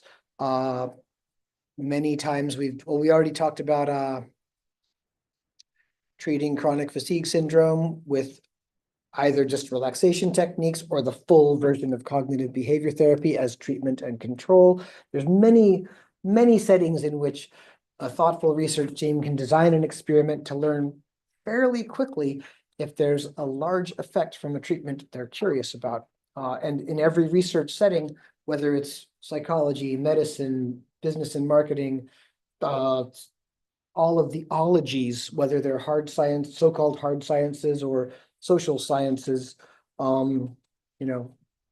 there's research communities who know how to do experiments. It's really cool. And in that way, you can take control of known confounding factors. There's a process called blocking that we'll talk more about next class. So if you know about some, you can. And then hopefully in the random assignment of treatment and control, effects of unknown confounding factors kind of get washed out in the randomness of assignment. So you can get lucky and avoid confounding variables in a thoughtfully designed experiment as well. Question at the bottom, any ideas leap to mind? If you're a researcher and you want to study something and you have a choice, which would you go for generally and why? Or what's a reason to pick a study based on observation versus design an experiment? Or what's a reason to design an experiment rather than do a study? Anything leaping out at your brains?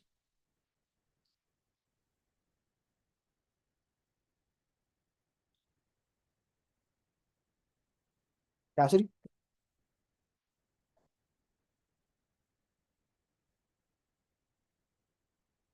Yeah, so an observational study does not interfere with how data happens, and that could be a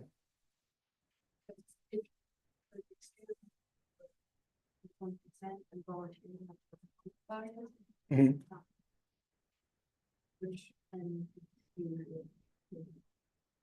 Good observation. So well-designed experiments got to have informed consent, and you need volunteers for that. That's naturally going to give you some of those biases we're talking about. We don't have random sampling, right? So while you can talk about causation, if your effect is working, that's rad. The very act of designing a good experiment limits you in generalizing because you don't really have a random sample anymore. So experiments a single experiment doesn't usually get to generalize its result to a very large group, since the population of interest is going to be much bigger than those subjects who are able to participate in the experiment, right? Just like we talked about with that cognitive behavior therapy example. So one experiment, you can show the effect, though, oh, can I generalize? My sample is not really random. And then the same, it's the opposite for observational studies. If you're able to get big random samples, and that's easier to do when you're not imposing a treatment, it's easier to apply stratified sampling, cluster sampling, systematic sampling, or to just do the best you can to make a simple random sample and be convinced you've got a good sample of a large group. You're simply observing their outcomes, like that study of British women. There's no interference with what's happening with them. That's great. You can now generalize your result to all those women out there in Britain with access to British healthcare, I guess. Though, because you don't have control of any variables, you can't really talk about causation from a single study. So a single observational study, you can talk about correlation, but you can't talk about causation. And so that, see how they're both limited, but just in different ways. So it's repetitive, repeated in many, many observational studies, because there's no ethical design for a smoking experiment, but repeated studies gave us the understanding of smoking's health risks. Just like with an experiment, one successful drug trial doesn't convince the medical or psychological establishment that something's going to work for everybody with a certain condition. It takes repeated trials, more and more samples, and just kind of doing research and science in a community to convince us that effects we see are real. And then that's for the observational study world, or that we can generalize them across a broad group for the experiment world. So just try and try again is the answer for whichever one you're carrying out. You're going to have to do more work than one study in general to convince a community of something's value, or even of something's effect. Smoking and grades is what it says in the dark blue strip. The smoking talk. And I was just talking about grades with those two guys over there in the math department. I used to smoke. I have so much to say. Okay, a study was done of college students establishing correlation between smoking and low grades. That is, those who smoked, on average, had lower grades. And hey, I'm even like an anecdotal example of this. When I went to Reed College at age 18 and 19, I got terrible grades, and I smoked the most of any of my friends. Linus even said to me one time, "Dude, I've never seen you without a cigarette outside of a building." That's when I thought, maybe this is too much. Linus is right. Although I looked really cool, I was smoking, I was looking. But yeah, I flunked most of my classes for 2 quarters in a row. Okay. But just quickly, is that an observational study or an experiment? A study of students' smoking habits and their grade outcomes? Yeah, it's got to be observational. Researchers cannot take control of students' grades nor of their smoking choices, right? Those are two things people have complete self-control over. Or in the case of smoking, the initial choice to try smoking, we have control over that when we're very young. If we deal with addiction, well, that's a health condition that we're dealing with, right? So not a choice once you're an addict. You have to live with addiction and figure out how to navigate it. How can the results be explained? Let's check the slide first, because I'm sure you will have some ideas as well. The classic ways that we think of relationships in studies, smoking could cause students to get lower grades. Maybe hurts their brain a little bit, or it's just too relaxing, so you just can't study. I don't know. Or getting lower grades could cause students to smoke. Flunking classes is not fun, I can say from experience, and smoking is a relaxing, addictive hobby for some people, relaxing, at least at first. You buy either of those? Or there could be at least one confounding factor associated with both smoking and lower grades. Students, just picking one for the slide, students who spend more time at parties, especially back in like the 70s, 80s, and 90s, when people who make stat slides were going to college, because now we're mostly middle-aged. But back then, smoking was much more popular than it is today, and at parties especially, that was a place people would smoke together. So you'd have some peer pressure, to try something out at the party. And of course, going to parties, it just takes time and energy, and then you have less time to study, right? You might be tired if you stayed up late having a good time dancing to the punk band at the house up the hill from the college. That was fun. The punk band was good. The classes were boring, so it makes sense to watch the punk band and not go to class the next day for young me. See what I mean? Can you think of any other confounding factors here that might affect both our smoking choices and our grade status?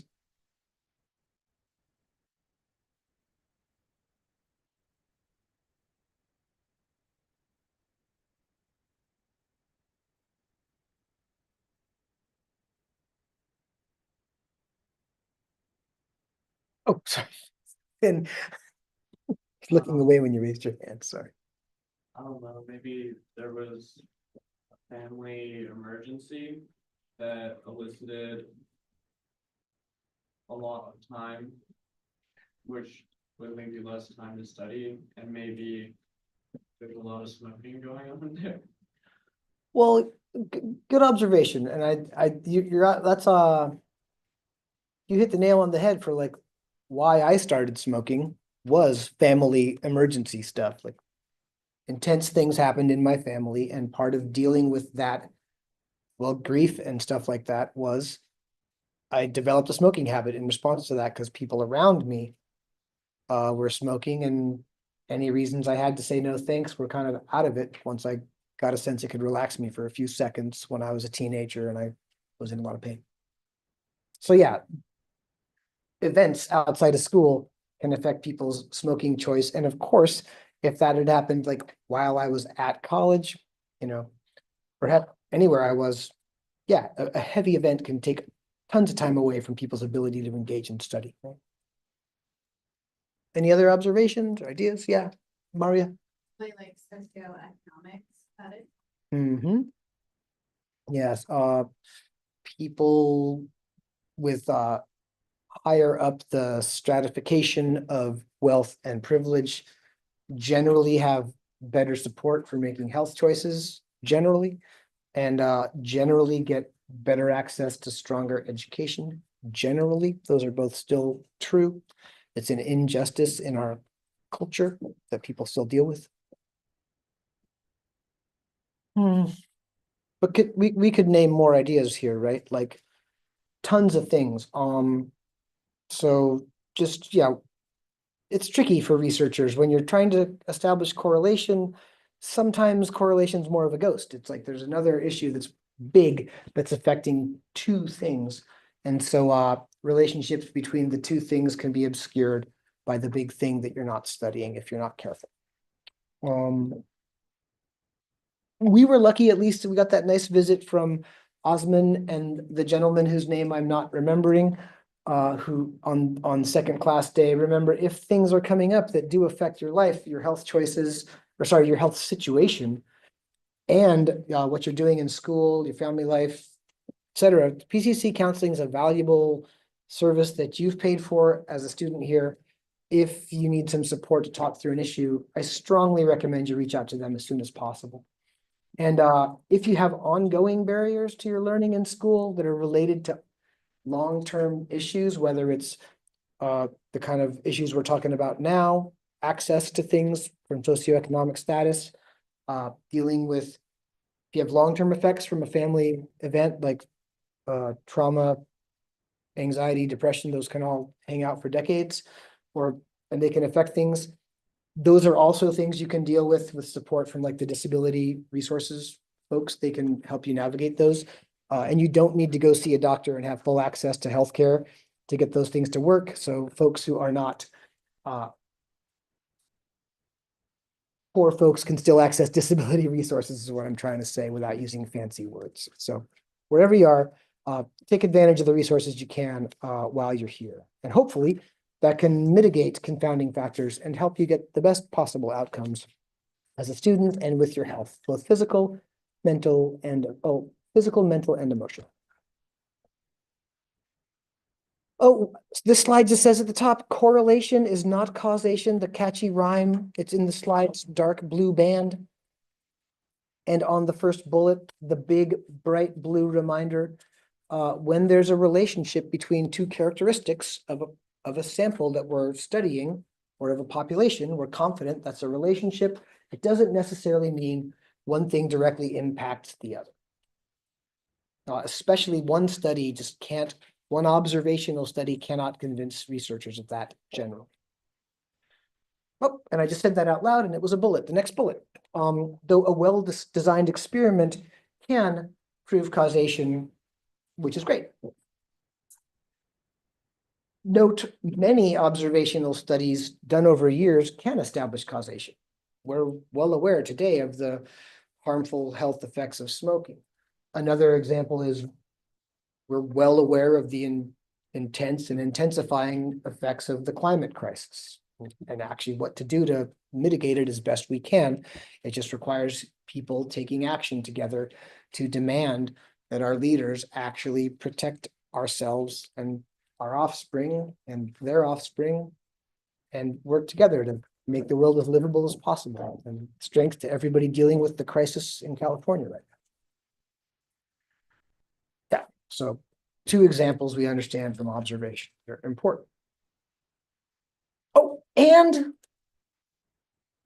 a lot of heavy topics on the last couple of slides, but look, a little good times from Bill Keane of the Family Circus. If you can't see the picture wherever you are in the world of Zoom, maybe your window's not the right size. It's a picture of a kid sitting next to his mom. They're on an airplane, it's bouncing around, turbulence. Baby on the mom's lap, another little kid next to the mom. That's not even the entire family of the Family Circus, if you're not familiar with the cartoon. Kid, I'm not sure if his name's Billy or Jeffy. It's one of those two. He's saying to his mom, I wish they didn't turn on that seatbelt sign so much. Every time they do, it gets bumpy.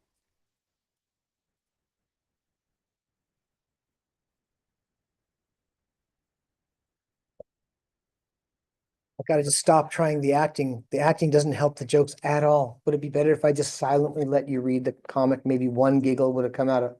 Yeah, okay. Thanks, Dante, for the honesty. I appreciate it. I'll still keep acting, though. I just can't help it. I'm bad at giving up bad habits. I did quit smoking, though. So, all right, team. That's the slideshow. That's the whole thing. So that's the day. So that's a big day. We talked a lot. Now, clearly, your assignment from section 1.4, which we just talked about today in its entirety, that assignment's got to be due a week from today, as planned on the calendar. The question for you is, would it help you in your life planning if we switch the due date of the assignment for 1.3 to a week from today, having just wrapped it up? Or do you not care either way where the due date is? I saw a couple of nods for the first option and only one head shake for the second option. So I'm just going to shift the due date of that one to 1 week from today because we kind of officially wrapped it up today. This is always with the rejoinder, just get into these assignments as quickly as you can after we talk about these sections and work on them, as in your week as you can. Ideally, the dream is you get your first pass at the assignment by next class, like say for 1.4, so you can ask your questions. And then if you want to, change anything or whatever, get that done. And then you can submit it early. If they're coming in early, you're right on schedule because you're always going to get at least one more assignment. Like next class, we're going to both talk about the 5th section and work on our first lab section. So, there's just always going to be lots of work coming your way. Just keep it in the flow, keep it flowing, and I'll adjust that due date. Now, since we talked so much today and it was so much work, do you want to talk more? Or do you want like 14 minutes of bonus air?